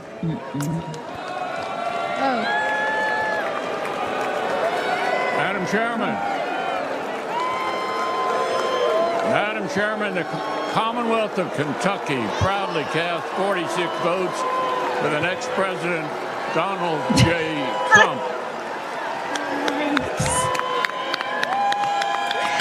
Oh my God. All of Kentucky's like, geez. Did it have to be that guy? Can we not have picked somebody else? It just did not go well. Maybe not him. Yikes. Oh my God. Good Lord. Okay, so the actual convention and the speakers. So Tim Scott, I love him. He's so preachery. You know what I mean? Like the way that his cadence is, the tone, everything. It's awkward, but he's very awkward to me. See, some people found this totally cringe. I loved every second of it. I find him to be, I like him as a person, but I find his cadence and everything to be very, very awkward. I love it. I love it. I know, but you're also a golden retriever person. You know, like she is a human golden retriever, and I'm not. So I just find it to be we're just different in that respect. You're like Stewie. You're literally Stewie is the dog that you are. A little bit. Only not as liberal. You're not obviously liberal. Like definitely not liberal. But like personality wise, you're much more Stewie. Yeah, or not Stewie. I'm not talking about Stewie. I'm talking about Brian. Brian the dog, not Stewie. Brian the dog. Brian the dog. I was gonna like. I'm the bald kid. No, I'm not really. When I was thinking of dogs, you're Brian. I'm more Brian the dog. Yeah. Yes. Probably. I don't know what kind of dog is he. I don't even know what kind of dog he is. Whatever kind of dog. Is he a he's not a beagle. He's like a. What is he? I don't know. I think he's a mix, which that's probably what I am. I'm more of a mutt. Okay. I'm more, which I'll own that. But yeah, Bonnie says I'm more of a Malinois. A Malinois, very fancy. So, I mean, listen, I like him. Don't get me wrong. I really like him. And I think if I met him in person, I would absolutely adore him. I think that. You would be going the whole time. I would be going. I would, but just the cadence. I don't. It is a little. I don't even want to use the word cringy. I find him. People said cringe. Like a lot of people said cringe. I would not use the word cringe, but I would use the word. I find him to be a little awkward. That's all. Okay. I mean, that's fair. You know what? We're all going to feel differently about things. And is he a Dalmatian? Is Brian a Dalmatian? No, they're saying that I'm a Dalmatian. Oh, that you're a Dalmatian. Okay. I don't know what kind. Not as hairy. Like, just play it. Just play the damn tape, ladies. Anyway, so you're Brian, and we'll talk more about like what kind of dogs you are. Okay, let's play it because you guys, if you missed it, I mean, it's a little cringe, it's a little awkward, but also I love every moment of it. Here it is. Listen, if you didn't believe in miracles before Saturday, you better be believing right now. Thank God Almighty that we live in a country that still believes in the King of Kings and the Lord of Lords. I love that. Alpha I do. And the Omega. I do. I love that. And our God still saves, he still delivers, and he still sets free. Because on Saturday, the devil came to Pennsylvania holding a rifle, but an American lion got back up on his feet and he roared. Oh yeah, he roared.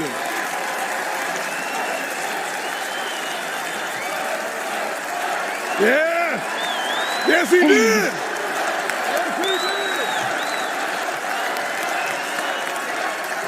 Well, I loved every second of it. I love it too. I love it too. And when he stops being in politics, I will go to his church. You know what I mean? I'm all about that. Church. It'll be one heck of a church. I'm all about it.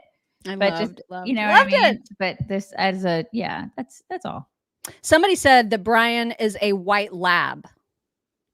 Okay. All right. I feel like his snoot's a little long for a white lab. Yeah, I just don't know what he is. The Brian Brumley says, Brian, that's the Brian to you. Not the same Brian. We're talking about the dog. Yeah, people are, he's a lab. I guess he's a lab. Okay. So there it is. You're Brian the lab. Okay. I'll take it. All right. Then Trump made his entrance. And as you can see, he is bandaged up, as you might expect. I will say that just watching him enter and then watching him watch the other speakers throughout the night, he's very subdued.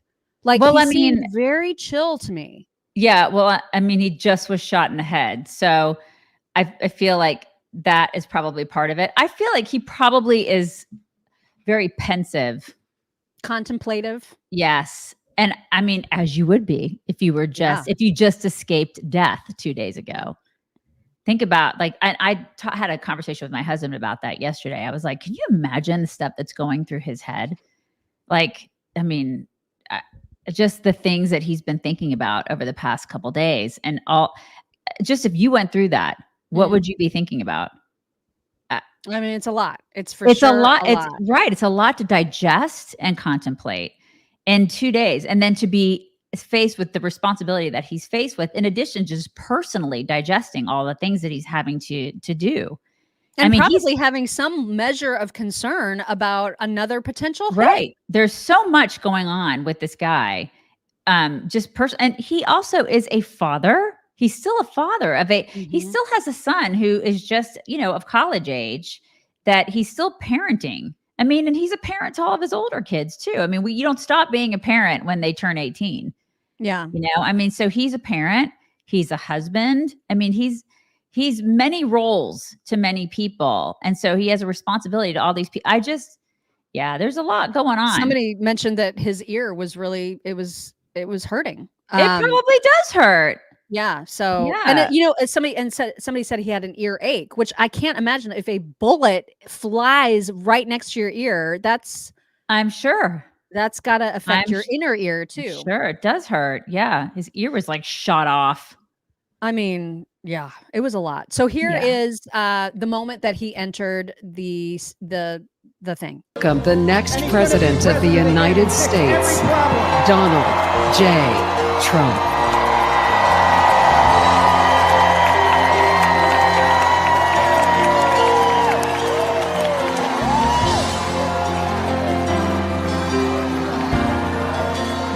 Bless him. If tomorrow all the things were gone, I'd worked for all my life, and I had to start again, just my children and my mom. Thank my lucky stars to be living here today, because the flag still stands for freedom, and they can't take that away.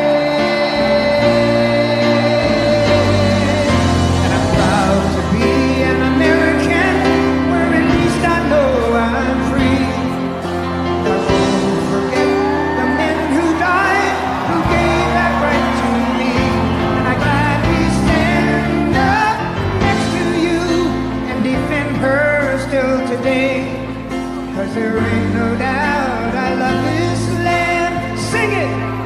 God bless the USA. Was Lee Greenwood singing that live? He was singing that live, wasn't he? He did a really good job. I think it was live. Somebody also mentioned he was probably in pain from being pummeled on the ground. Totally. Because I know he was bruised, and I mean, they went on him hard. Oh my God. You're right. That's a good point. Like he's busted up. I'm surprised he didn't break something. Yeah. If they would have broken me. I mean, he is tough as nails, that guy. It's unbelievable. It's just, if you didn't get emotional watching that, then I can't help you. That's one of the best highlights from last night had to have been when the pastor came out. You guys, this was glorious. So great. This is just the greatest tribute to Trump ever, and I love Trump's reaction to it. It's a great pleasure to be here. Great pleasure to see President Donald Trump safe.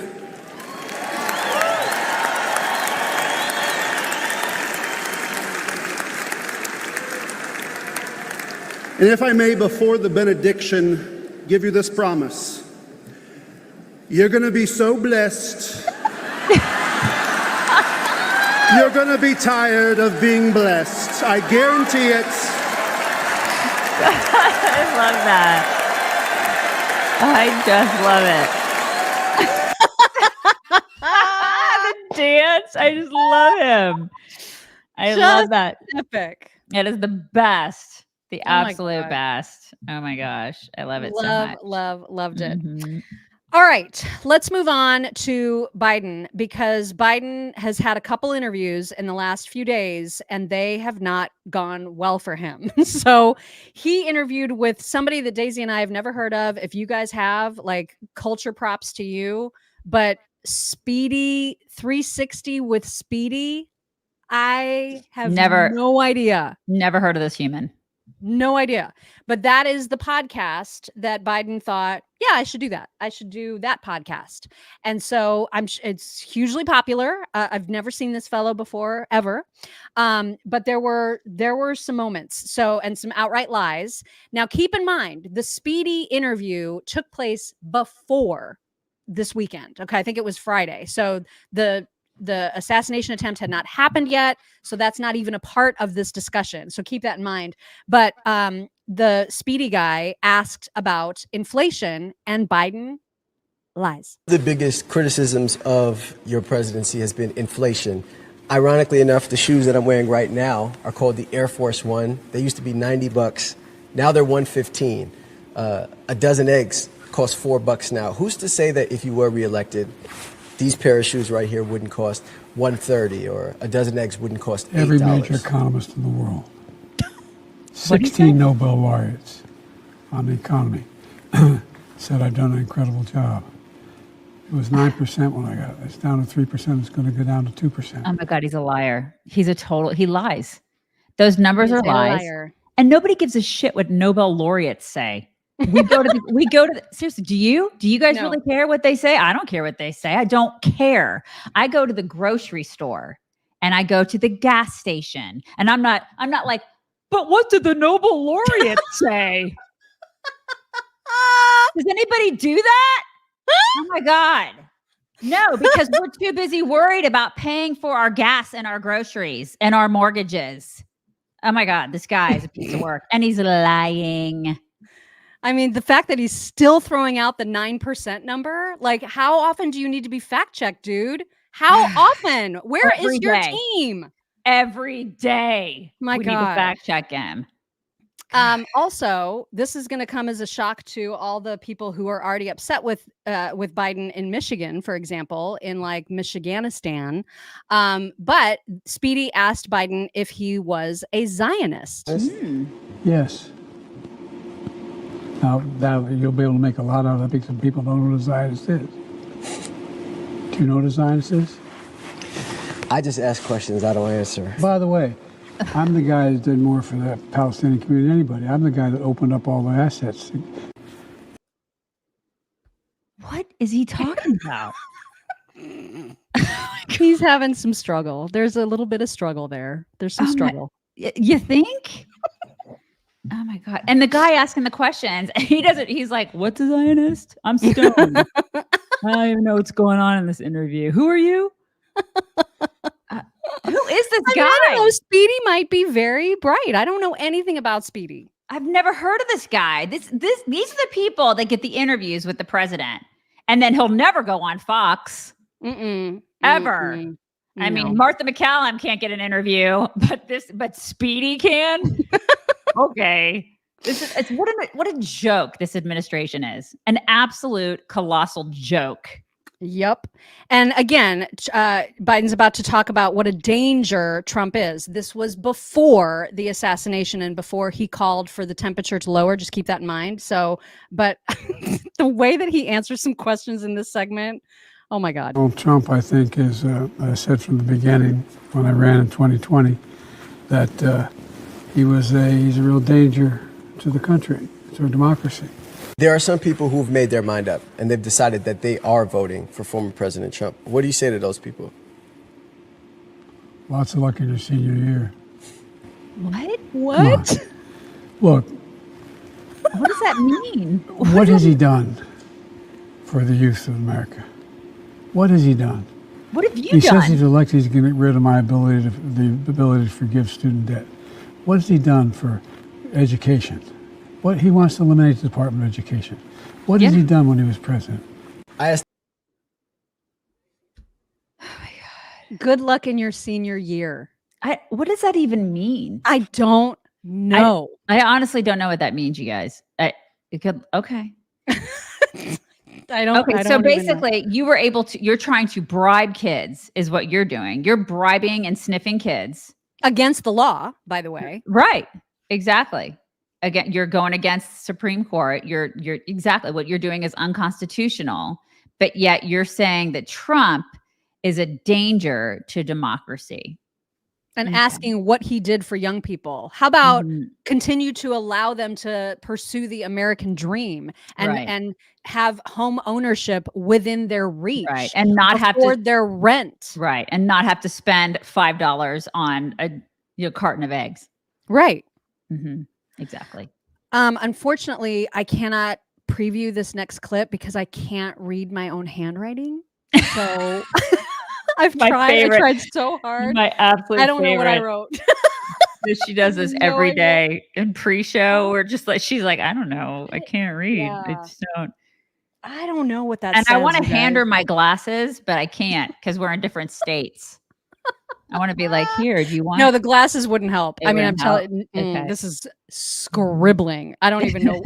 No idea. So we're all just going to be surprised about this part. Okay, here we go. All right. In an effort to show the younger generation that we have to coexist. So in the event that former President Trump wins this election, what is something that you feel he will do well? I'm not being facetious. I can't think of a single thing. Oh my God. Unity. Yeah, there's a lot of unity there. And the guy even like teed it up for him in the spirit of unity, bringing the nation together. Right. He's like, I can't think of a single thing he'd do well. Yeah, he's been super unifying, almost as unifying as Obama was. All right. So the Lester Holt interview was after the assassination. So this was recorded yesterday. Aired yesterday. So there were questions about that. And first of all, Lester Holt wanted to ask him for his reaction to the attempted assassination. Delaware, when this happened, what was your first reaction? My first reaction was, my God, look, there's so much violence now, the way we talk about it. I mean, the whole notion that there is this... the idea. There's no place at all for violence in politics in America. None. Zero. And we've reached a point where it's become too commonplace, not assassinations, but to talk about it. For example, the January 6th, the attack on the Capitol.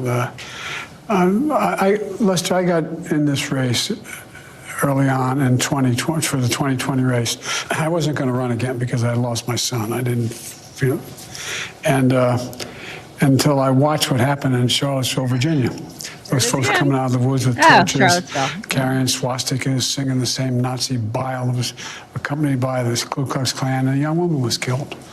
And I was a bystander. And the then president was asked, what do you think? He said, they're very fine people on both sides. Oh my God. Fine people on both sides. No excuse. Zero. Debunked. Can you even? Debunked. So he lies again. Lies again. Lies again. You guys. I mean, even the weird liberals with cats called Snopes have debunked that. It's been debunked like 50 Ways to Sunday. And he is still parading around saying that garbage.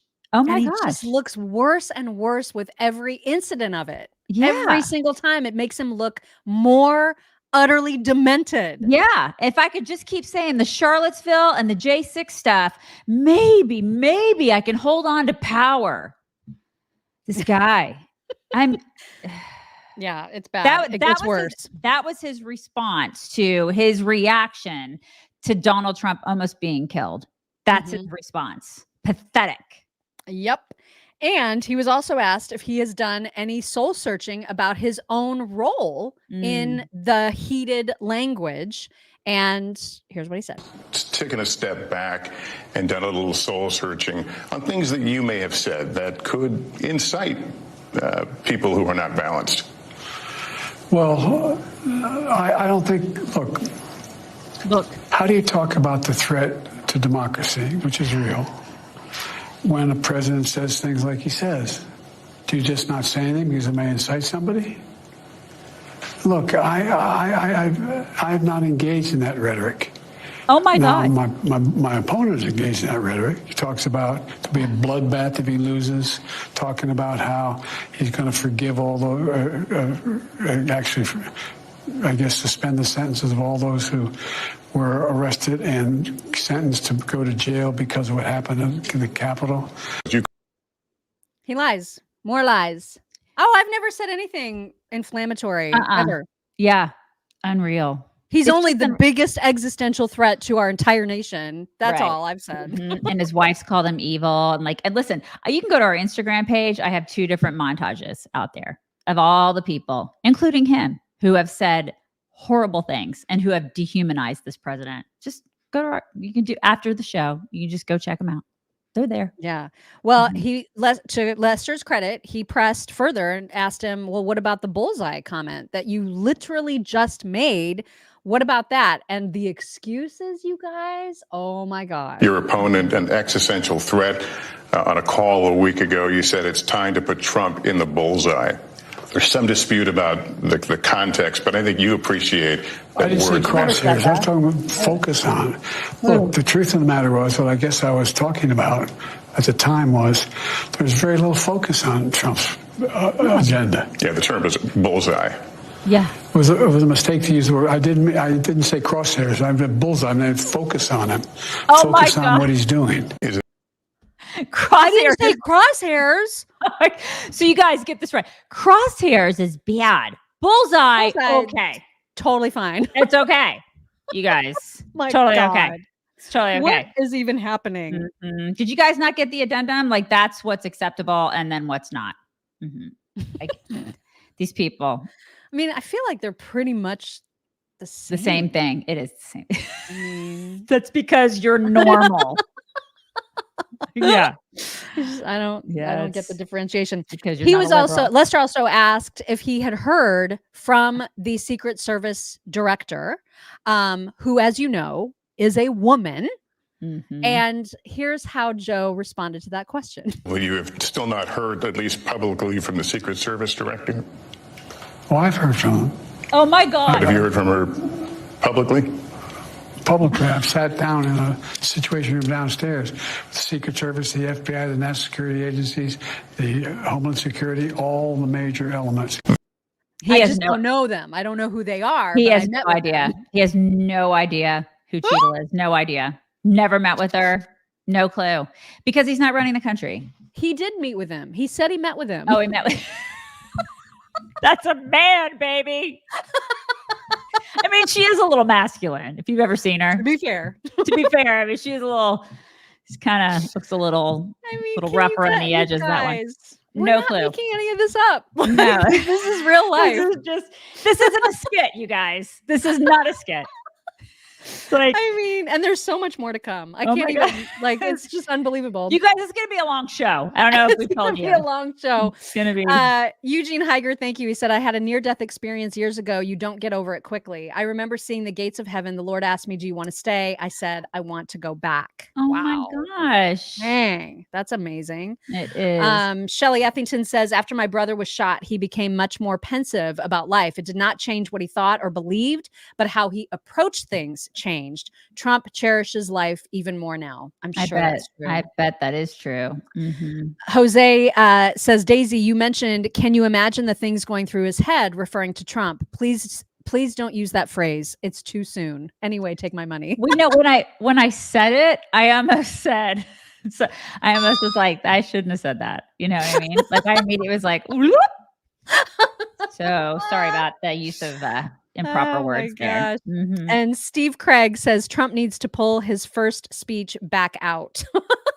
Well, we'll see. I mean, it would be interesting to be able to read it even, or at least see it, because we're not going to hear it. We know that. It's a totally different speech now. There was also a moment where Lester Holt was talking about potentially adding an additional debate, as if Joe Biden should redeem himself even before the already scheduled debate in September. Good Lord. And this is when This is the part of the interview where Biden's anger dementia comes out, where he starts getting really pissed off at Lester Holt for not believing that he's mentally sound. So here's the first part of that. Trump has said he's giving you a chance to redeem yourself. Basically, the idea of engaging in another debate. We're going to have another debate. Yeah, you're going to have one in September that's on the books. Would you be open to doing one in the next few weeks? I'm going to debate him when we agreed to debate, and I'm going to debate him in September. But if the opportunity came up to do one between now and then, is there a sense of wanting to get back on the horse? I'm on the horse. Where have you been? I've done 22 major events, met thousands of people, overwhelming crowds, a lot happening. I'm on the horse. What I'm doing is going out and demonstrating to the American people that I'm in command of all my faculties, that I don't need notes, I don't need teleprompter. I can go out and answer any questions at all. And I stood there when NATO was in town. I stood there for an hour and answered questions. A whole hour? I guess the question is, are you all on the same page? Are you seeing what they saw, which was moments of, frankly, that appeared to be confused? Lester, look. Why don't you guys ever talk about the 28 lies he told? Where are you on this? Why didn't the press ever talk about that? 28 times it's confirmed he lied in that debate. I had a bad night. I wasn't feeling well at all. And I had been, without it making it, I screwed up. But I just asked the question because the idea that you may or may not have seen what some of these other folks have seen. You're not on the same. I'd have to see. I was there. I'd have to see it. I was there. And by the way, seriously, you won't answer the question, but why didn't the press talk about all the lies he told? Or you? I don't know anything about that. We have reported many of the issues that came up during that debate. No, you haven't. We'll provide you with them. God love you. Okay. Oh my God. Lester's like, I can see that you are batshit. He did well, though. Lester did well in that interview. He did okay holding his own. He did. I mean, he asked some questions, but and he pushed back. I mean, he did the things, and he's got like such a great voice, you know. He does. Some of these water holders, though, you know, that some of these like liberal journalists are starting to they can't deny it anymore because they've been in a room with this guy, and he has lost his. I mean, there are no marbles left. They're gone. And they're in a room with him. They can't deny it. I mean, after that, Lester went home that night and looked at his wife and said, that man is batshit. I can't. He's gone. He's gone. He is done. Left the building. Yeah. I mean, that's what he thinks. Yeah. But they have to toe the line. So many of these journalists have to toe the line so they can get a paycheck because they're despicable, awful people. And so they just kind of keep doing what they do. But man, it was bad. It was so really, bad. Really bad. Yeah, it's bad. Oh my God. But he's got his team that's going to keep pushing for him. And one of those team folks, Kate Bedingfield, I think that's her name, right? Is that her name? I think that's her name. She was on CNN and she actually did kind of just what Jose accused you of doing, like maybe turning a phrase a little bit poorly. Sorry. It was bad, you guys. Hers is worse. Hers is much worse. Okay. She recognizes it in the moment, and Alyssa Farah has this look on her face, like, "Oh my God, watch." He has said many, many times, after having been questioned many times about this, that he's not stepping down and he's going to be the nominee. So, at some point, Democrats have to decide that they want to try to win this election and turn their fire on Donald Trump. I think there is. I shouldn't have said turn their fire. I apologize. That was not the phrase that I meant. They need to turn their focus on Donald Trump. Probably. I just love that. I do too. Like they really have to watch what they say, except for saying that he's like an existential threat to democracy. That's fine. They just can't say any fire right, words. Exactly. And that he's Hitler, but just don't say anything about firing at his head. I think they can still say Hitler. Can they? That's what I'm saying. They're gonna. That's excused. The Hitler and the existential threat to democracy. You can say that like all day long, but just don't talk about firing anything at his head. Or crosshairs. Don't say crosshairs. Yeah. Bullseye totally fine. okay. That's Not okay. crosshairs. That's okay, according to the president. Right. But I think the conversation about getting Joe Biden out is going to heat up again, and especially in light of these recent interviews. And Kasie Hunt was also part of this panel, and she is worried. You can tell. So Kasie, you can see there some of the flashes of anger and defensiveness that are frequently reported to be much more amplified than that in private, and that I think kind of underscore the conundrum that many Democrats are in, because you have a president who is so dug in. And when you layer the events of the last 48 hours that it's been since this unfolded, the Democrats that I am talking to, both who work for Democrats, who've committed their lives to trying to get Democrats elected, but also sort of rank and file people in my own life or my sort of expanded circles, there is a sense of despair setting in right now among people that Democrats really need to work extremely hard for the president if they want to win and to get out and vote. And they looked at what happened on Saturday, and they are saying between the debate stage and the rally around Trump that has, justifiably followed that attempt, that there is very little hope for them right now. For all the Chris Wallace was just like, I reject what you're saying. There can't be. He did. He went on to say, and it wasn't an interesting enough clip for me to share, but he basically went on to say, I just feel like this is turning into a Biden bashing session. And I can't have that because I love daddy. I love him. He's my daddy. But they're worried. They are. And I genuinely don't know what the deadline is for them to actually make a switch to Kamala. I genuinely have no idea. Yeah, they're spiraling, man. They're spiraling out of control, as they should be. I mean, listen, it's like we said. Yeah, it is good times. They've made this bed. They made the bed a week ago, but over the weekend, in light of things that have happened, I mean, you just can't compete with that. You cannot compete, and they've never. The people who reject the notion that this actually even happened over the weekend are the people who just don't understand strength. Right. They can't even fathom what it's like to be strong. They're pathetic, weak people who, listen, I'm not saying that I would have done what Trump did. I'm not saying that. There's no way I would. I'm not saying that, but I understand it. You know what I mean? I can at least wrap my brain around it. And a lot of us can. And that's why we identify with him.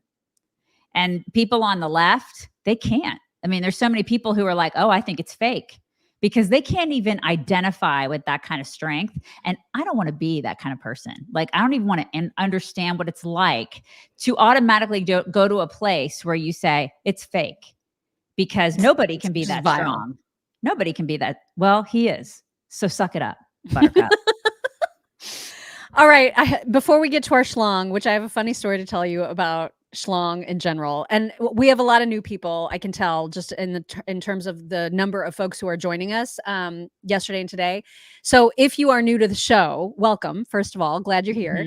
Yes. But also, secondly, every day we do a schlong, which is a combo word that takes the YouTube short idea and combines it with a longer video. So we call it a schlong. Naturally. And so we got an email yesterday from someone, God bless her, who was like, I don't know if you guys know this, but I just watched your show and I heard you mention schlong.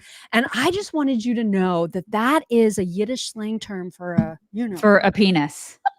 It's for a penis. And I loved it so much. I wrote her back and I was like, we know. And that's why we use it. Hi, welcome. We're inappropriate here. It's like we love that it's called a schlong. Love that it worked out that way. Yes. So it was just precious. And I just love that.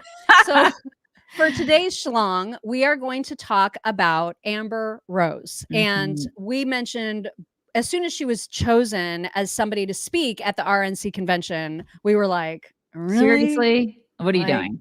Is that what we're doing now? And not because we don't agree with the idea of the Republican Party being a big tent. We absolutely do. Everyone is welcome. Come on in. No matter what crazy shit you've done in your past, come on in. You are welcome. The idea, though, the idea of amplifying a voice simply because they've made the switch, despite the fact that they don't agree with the platform, seems odd to me. I just am saying that seems like an odd choice. Well, I mean, there are a lot of choices. There are so many choices. I mean, we could have been up there. And listen, I'm not saying that I'm bitter, but I should have a shirt on that says I'm bitter. Honestly, I'm not bitter only because it sounds like a lot of work. It does. I'm joking too. And we would have had to like put makeup on and get dressed up. And that it seems like a lot. It seems like a whole hell of a lot of work. A lot of work. But there are a lot of choices out there that they could have made other than her. So I was a little confused at this choice because she did, she walked in the slut walk and she was a stripper. And like, I mean, that's fine. She's an atheist. She has actually said awful things about God and religion. She is totally pro-abortion. There's just a lot of things about where she stands that don't align with the platform. And so while I understand it's really exciting that she's a Trump girl now, right. I just don't know if it's appropriate to give her a platform, except that, there's a lot of people on Trump's team who are like, she's got 23 million Instagram followers. Which is smart. If she can get a message out that the economy sucks and you guys all know this, then does that resonate? Does that drive people to the polls? Perhaps it does. And for that reason, I would like to just tell you, everybody, that my position on this is that I completely don't know what my position is. I am utterly conflicted about it. Well, I will say that we have been railing for 14 years about how Republicans don't use pop culture enough. We're behind the curve. I mean, it's as evidenced by the fact that, Lee Greenwood was the one singing when Trump walked in, right? I mean, he's always the one singing. Don't get me wrong. I love that song. It's a great song. But like, we never change. We never use new things. We never have pop culture. We never have anything that is like new culture stuff that is immersed into the RNC. We just don't do that. And we don't, as somebody said, play the game. We don't do it. And so I think that this is sort of a way of them doing it. So I can't really criticize it too much because we have been railing against them on doing this for 14 years. So if she does have 23 million followers wherever, perhaps this was their way of saying, okay, well, we're going to use those 23 million followers and we're going to go ahead and get her message out to those 23 million followers. And that is a smart thing to do on our part. It's savvy. Sure.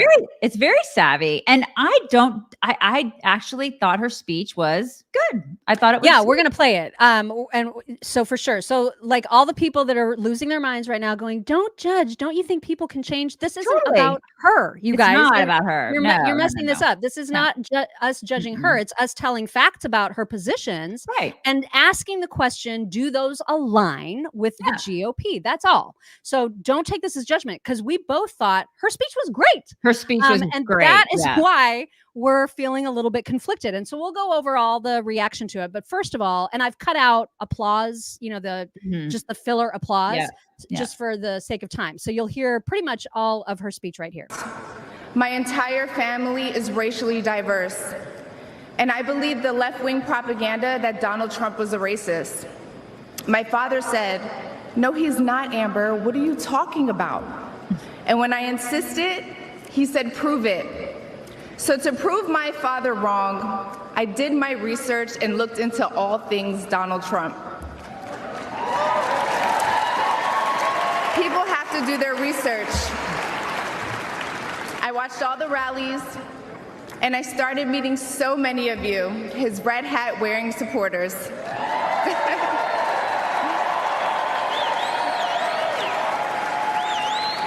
I realized Donald Trump and his supporters don't care if you're black, white, gay, or straight. It's all love. And it's true. That's true.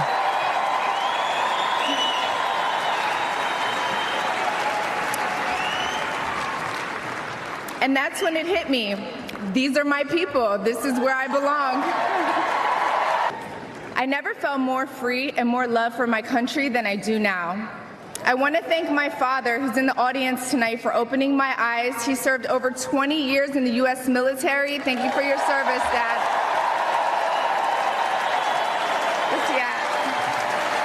I love you, Dad. I love you. If you're watching this tonight, you know our country is in trouble. Just like me. When you go to the store and buy food for your family, you're shocked. When you fill up your gas tank, you're pissed. I know I am.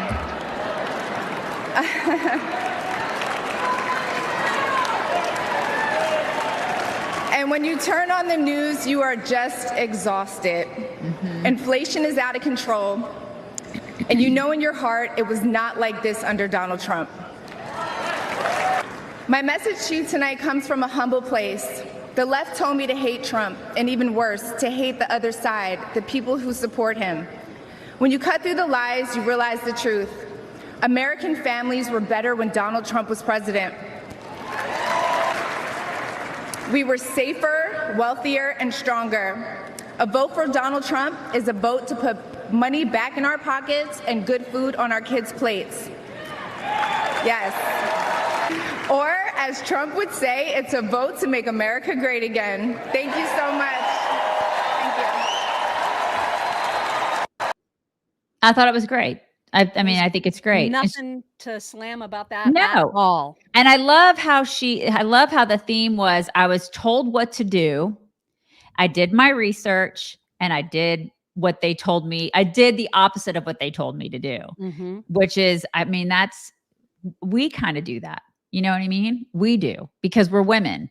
And if we did what the media told us to do, we'd be liberals, right? So I can't dispute anything that she said. I love what she said. It's fantastic. Her message is awesome. And a lot more people should do their freaking research rather than listen blindly to our stupid ass media who has done so much damage to our country. And so I really liked her speech. It was great. It was an absolutely great speech. And it's what, this morning when we were thinking about, like, what are we going to do for our schlong? And I was like, I think Amber Rose is going to be really easy, because I've had a change of heart somewhat about, because I was really like, this is a terrible decision. And then I had a change of heart after listening to her. But then I still feel very conflicted about it. I still don't know if it was appropriate to platform someone who's so divergent from what the platform is. And so you'll see some other reaction about that. And actually anyway, we'll talk about some of the reaction. The first being from Matt Walsh, who is already one of the most judgmental, critical people alive. So there was no question where he was going to stand on this issue. And here is what he said. The RNC gives a primetime speaking slot to a pro-abortion feminist and self-proclaimed slut with a face tattoo whose only claim to fame is having sex with rappers. Truly an embarrassment. Not a single voter will be mobilized by this person. I disagree. I totally disagree. That last sentence, I totally disagree. Yeah. Same. I mean, you can say what you want about her sex life or whatever, but I absolutely disagree with the fact that not a single, there will be voters who look at her just like every other celebrity, whatever person. She has 23 million followers. You don't think that at least like 5-10 people will look at that and go, well, maybe I'll, do some research, or maybe I'll change my mind on that. Or maybe I just disagree with them. Well, so too did this person, Tiffany, who said, unfollowed. Your comments are classless and unnecessary. You missed her entire point. Amber Rose may have a questionable past with rappers, but the point is she was an uninformed leftist who had an awakening, like many former Democrats who are now voting Trump. Yeah. I mean, listen, people have past, you guys. It's like, this is the thing. It's kind of like if you've ever met a born again Christian who was a drug addict or whatever, isn't that what we're supposed to do? Aren't we supposed to welcome people with open arms and say, it's all right. So you've done some crazy crap in the past. So what? Love everybody, And if she's like, I want to do this now and I've seen the light and I like this guy and I was dumb in the past and now I'm not dumb. Aren't we supposed to just love everybody for that? I mean, isn't that what everybody we're supposed to do? Everybody. Yeah. I mean, Jesus loved the sinners, right? Okay, so here's some more reaction. Zeke Arkham said, I saw the speech from Amber Rose. I threw holy water at my television. It burst into flames from all the sin on the screen. I called her a harlot and made a vow to stone her when I had time. Nah, just kidding. Her speech was classy and informative. Probably convinced a few people to vote for Trump because her story is their own. Some of you really need to stop with the holier than thou rhetoric. Between Calendargate and this, it's no wonder why we're seen as the hateful and intolerant folks. True. We have a country to save. Amen, Zeke.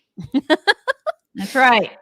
And again, this is not what makes me conflicted. It's not her and welcoming her into the fold. It's the platform. And so you'll see some tweets about that later. But first, here's another. Katya Sedgwick said, Amber Rose gave a good non-ideological speech. Stress on community and mutual benefit. Getting along with people you don't like and who may violate your basic moral principles is part of being an American. Right. Remember when we could do that? Do you guys remember? I'm old enough to remember when we could all do that.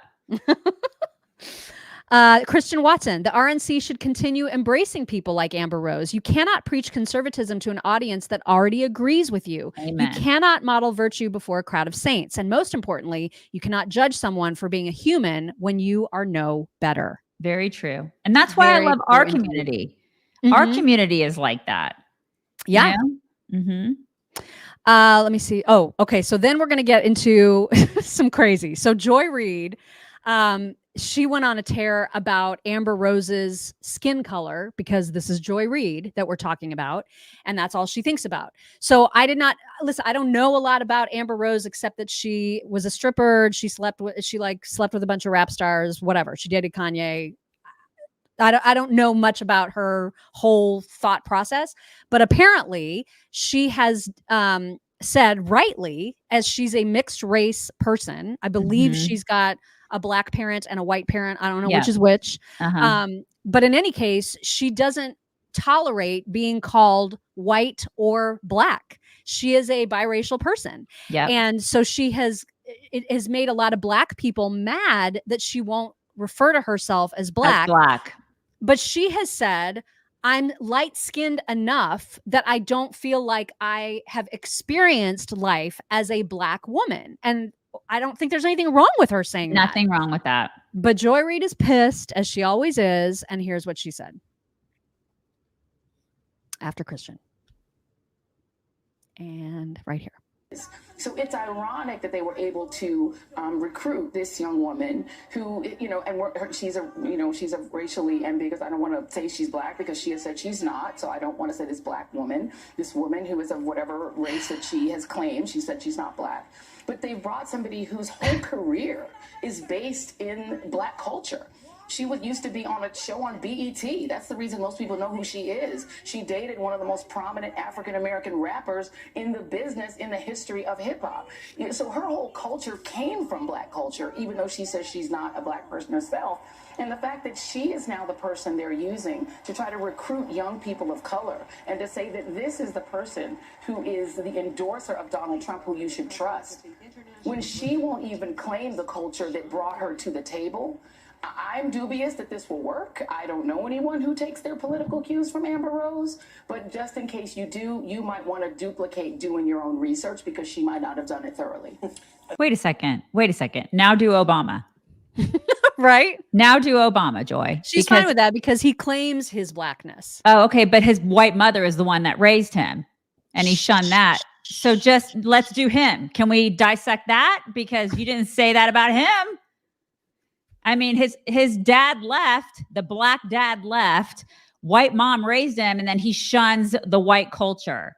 So, okay, I'm just going to be quiet now. You guys are going to love this next clip for how ridiculous it is. So I think this is an MSNBC guy, Jonathan Capehart, right? I think that's an MSNBC guy. I don't know any of their names. The gay black guy. Okay, I don't know. One of the gay black guys. Their reaction to Amber, his reaction specifically to Amber Rose, because the guy that he's talking to is actually right. Jonathan Capehart is delusional, and you'll see multiple instances of the delusion. Here it is. It strikes me when she says the left told me to hate Trump, but when you cut through the lies, you'll realize that life was better under him. That's a resonant argument for a lot of people. Now, of course, you have to discount the fact that there was a 100-year pandemic and everything that resulted from that. But if you clip that and put it on Instagram among, the people that follow her, that could pick up a lot of traction. That resonates with folks. Well, sure. And, I would love to ask her, what lies?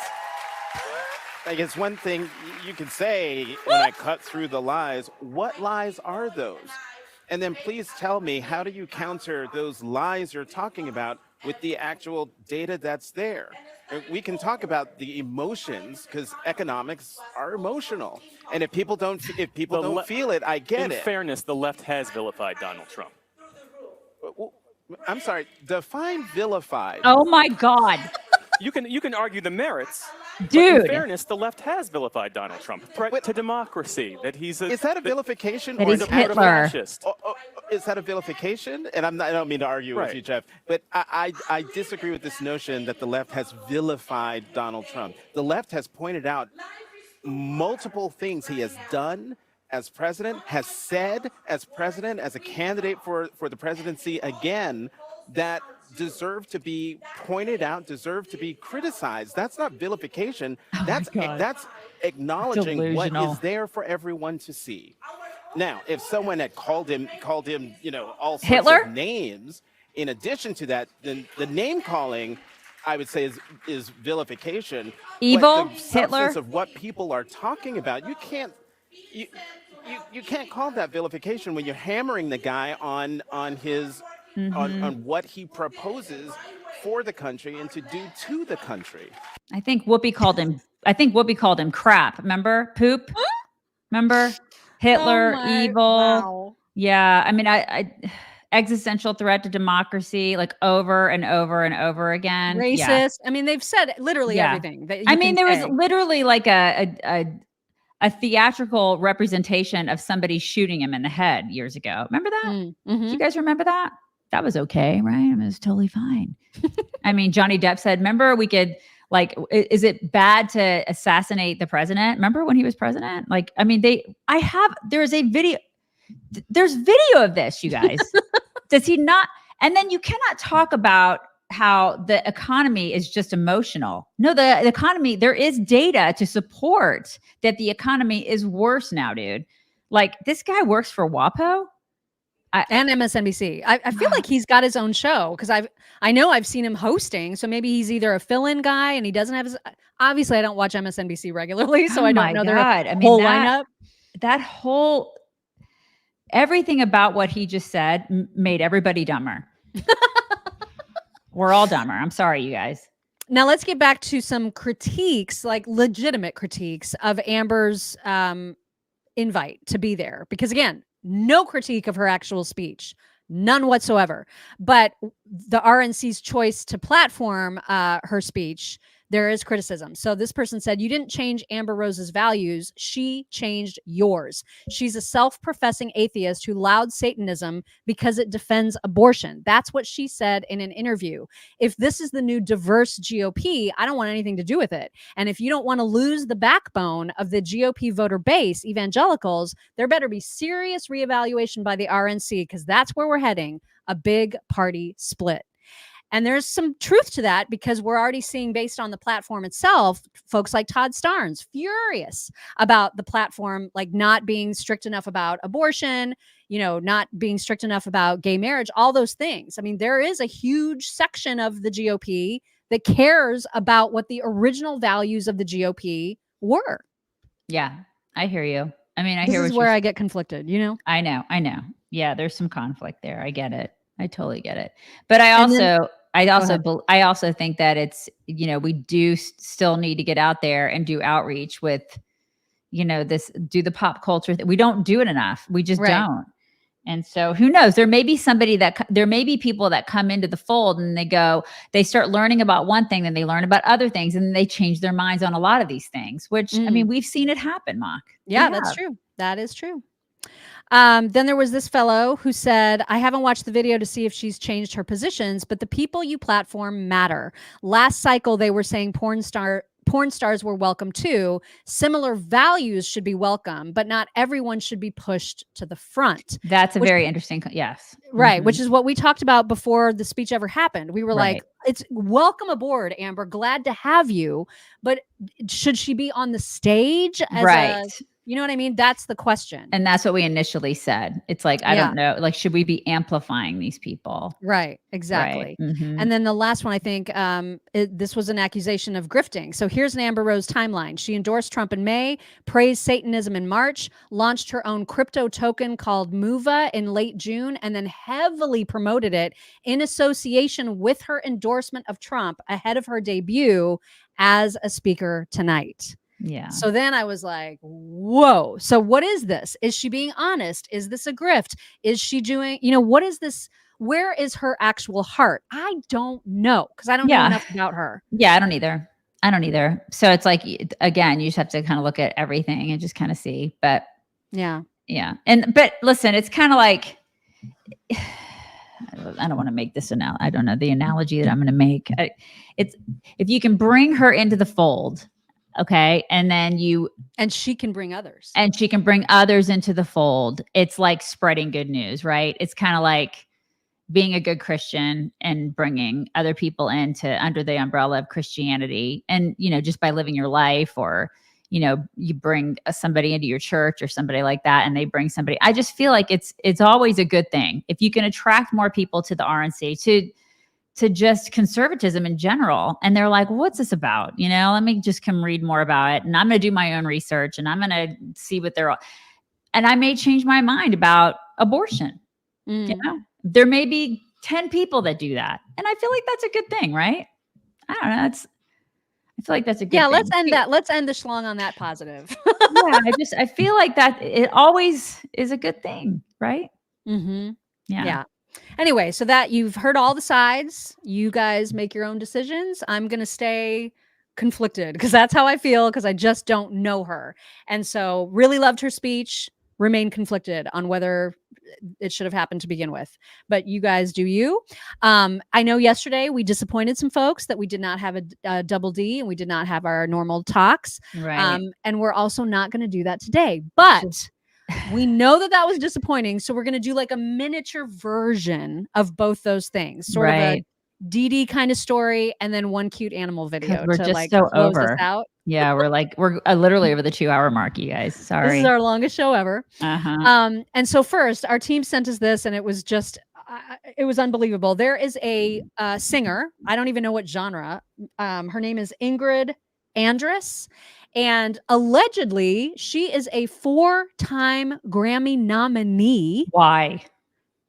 I don't know. So she sang the national anthem at a baseball game. I don't know the game. Don't kill me for that. I don't really care. It was horrendous. A disaster. Just and awful. We're gonna show it to you. She does appear on camera, like in the middle of the clip. She doesn't appear right at first. I'm not starting this in the middle. Okay. You need to know that where I'm starting this clip is the beginning of the song. And that's when you know things are about to be really bad. With broad stripes and bright stars through the perilous fight. What? O'er the ramparts we watch were so gallantly streamed. Why? And the rockets' red glare. Oh my God.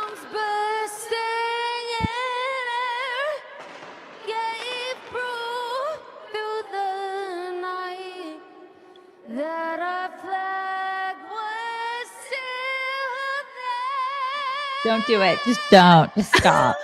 No, oh my God. You guys. The best comment was, it's not been a good week for ears.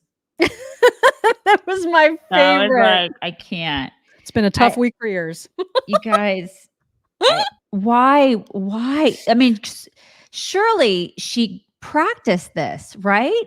At some point, somebody heard her practice and said, don't ever sing that again. Somebody heard her. The worst thing since Roseanne. Honestly. I mean, it was awful. And Fergie. Roseanne was better. It was better. Roseanne was better. I stand by that. I stand by that comment. Roseanne was better. It was. I don't even know, man. Oh my God. So and Fergie, bad. Oh God. So bad. Really quick, Gerber said, I'm 70. I have a past. We all have a past. Stop judging Jerry. Again, we were not judging her. I don't know how clear to make that. Wasn't judging. Tracy Booton says there's room for everyone in the GOP. Indeed, there is. Yeah. Here's some Prime Day money. Name pronounced bow, like take. Oh no, bow, like take a bow. Boughton. Okay, I'm very sorry for mispronouncing it all these times. Boughton. Today's Prime Day. Oh, it is Prime Day today. Today's Prime Day. That's what she meant by here's some Prime Day money. Order some crap I don't need. Very sorry. I hope I remember your name. I hope I remember how to say it, but please forgive me if I don't, because I suck at names. Yeah, we're both really bad at names, you guys. Faces, I'm good at. Names, terrible. Gardy Lou, thank you. She says, let's talk about her gorgeous skin. Right? Amber Rose has some gorgeous skin. She's a beautiful woman. Gorgeous. Absolutely gorgeous. Yeah, but why she put the tattoo on her forehead? It's for her kids. We learned that today. What does it say? Bash and slash. Bash and slash. Yeah, because her one kid's name is Sebastian, and she calls him Bash. So Bash, and then the slash is actually the second kid's name. It's slash electric something or other. I'm judging that a little bit, but that's okay. It's fine. But I mean, but you don't like the forehead tattoo. I mean, I've got a tattoo. I'm not judging tattoos. Tattoos are fine. On the forehead. Not a fan. Lady Shenandoah says Jack Black canceled his tour after a band member made a comment on stage, don't miss Trump next time. Black said he doesn't condone hate speech. It wasn't just a band member. It was freaking the other member of Tenacious D. It was his Tenacious. It's his partner. And everybody in the audience applauded it. And he didn't stop it right there. So Jack Black can suck it. And of course he condones hate speech. He engages in it. Yeah. So he's ridiculous. That guy, listen, I'm not a boycott person, but I'm done with that guy. I know. And it sucks because I actually really like Tenacious D. I really like Jack Black, and I don't now. And now they're just horrible, horrible people. Leslie L says Rome wasn't built in a day. Behavior change takes time. However, you have to take the first step. I'm glad we're opening up and talking to others about our platform. Yes. And Ashley West, thank you. She says, my dogs are growling at this right now, that song. I know, dogs like 10 miles away were like, and they're cowering. Yeah. All right. And instead of talks, because we are so long, we do have one cute animal video. I think you might, the last clip of the singing is almost over. There might be some cheering or whatever. And then you'll see the cutest baby bear. Oh my gosh.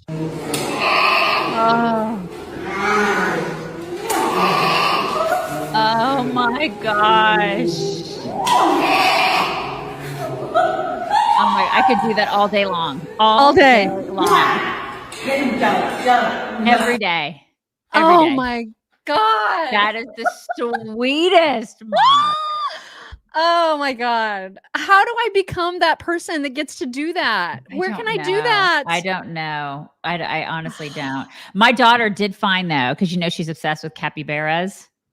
She found a place in San Antonio where we could go pet them, and they're gigantic. I feel like there's a place closer to you than that. I don't know if there anybody is. knows. Okay, there's a place closer to you. We're gonna have to find a capybara place. My daughter's obsessed. I hope she's not obsessed with petting them. Oh yeah, they're not nice to pet. Like really? I pet them in Tucson, and they're feel rough. Nice. Yeah, they're real rough. To squeeze them. She wants to pick one up and squeeze it.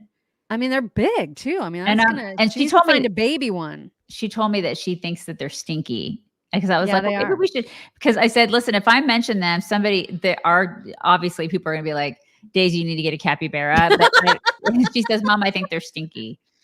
They are. They're giant rodents. I love them. I just didn't enjoy petting them. I I liked hanging out with them, but petting them was not nice. Like kangaroos are so soft, and the wallabies are so soft. You can pet them all day. Yeah. Capybaras, not nice to pet.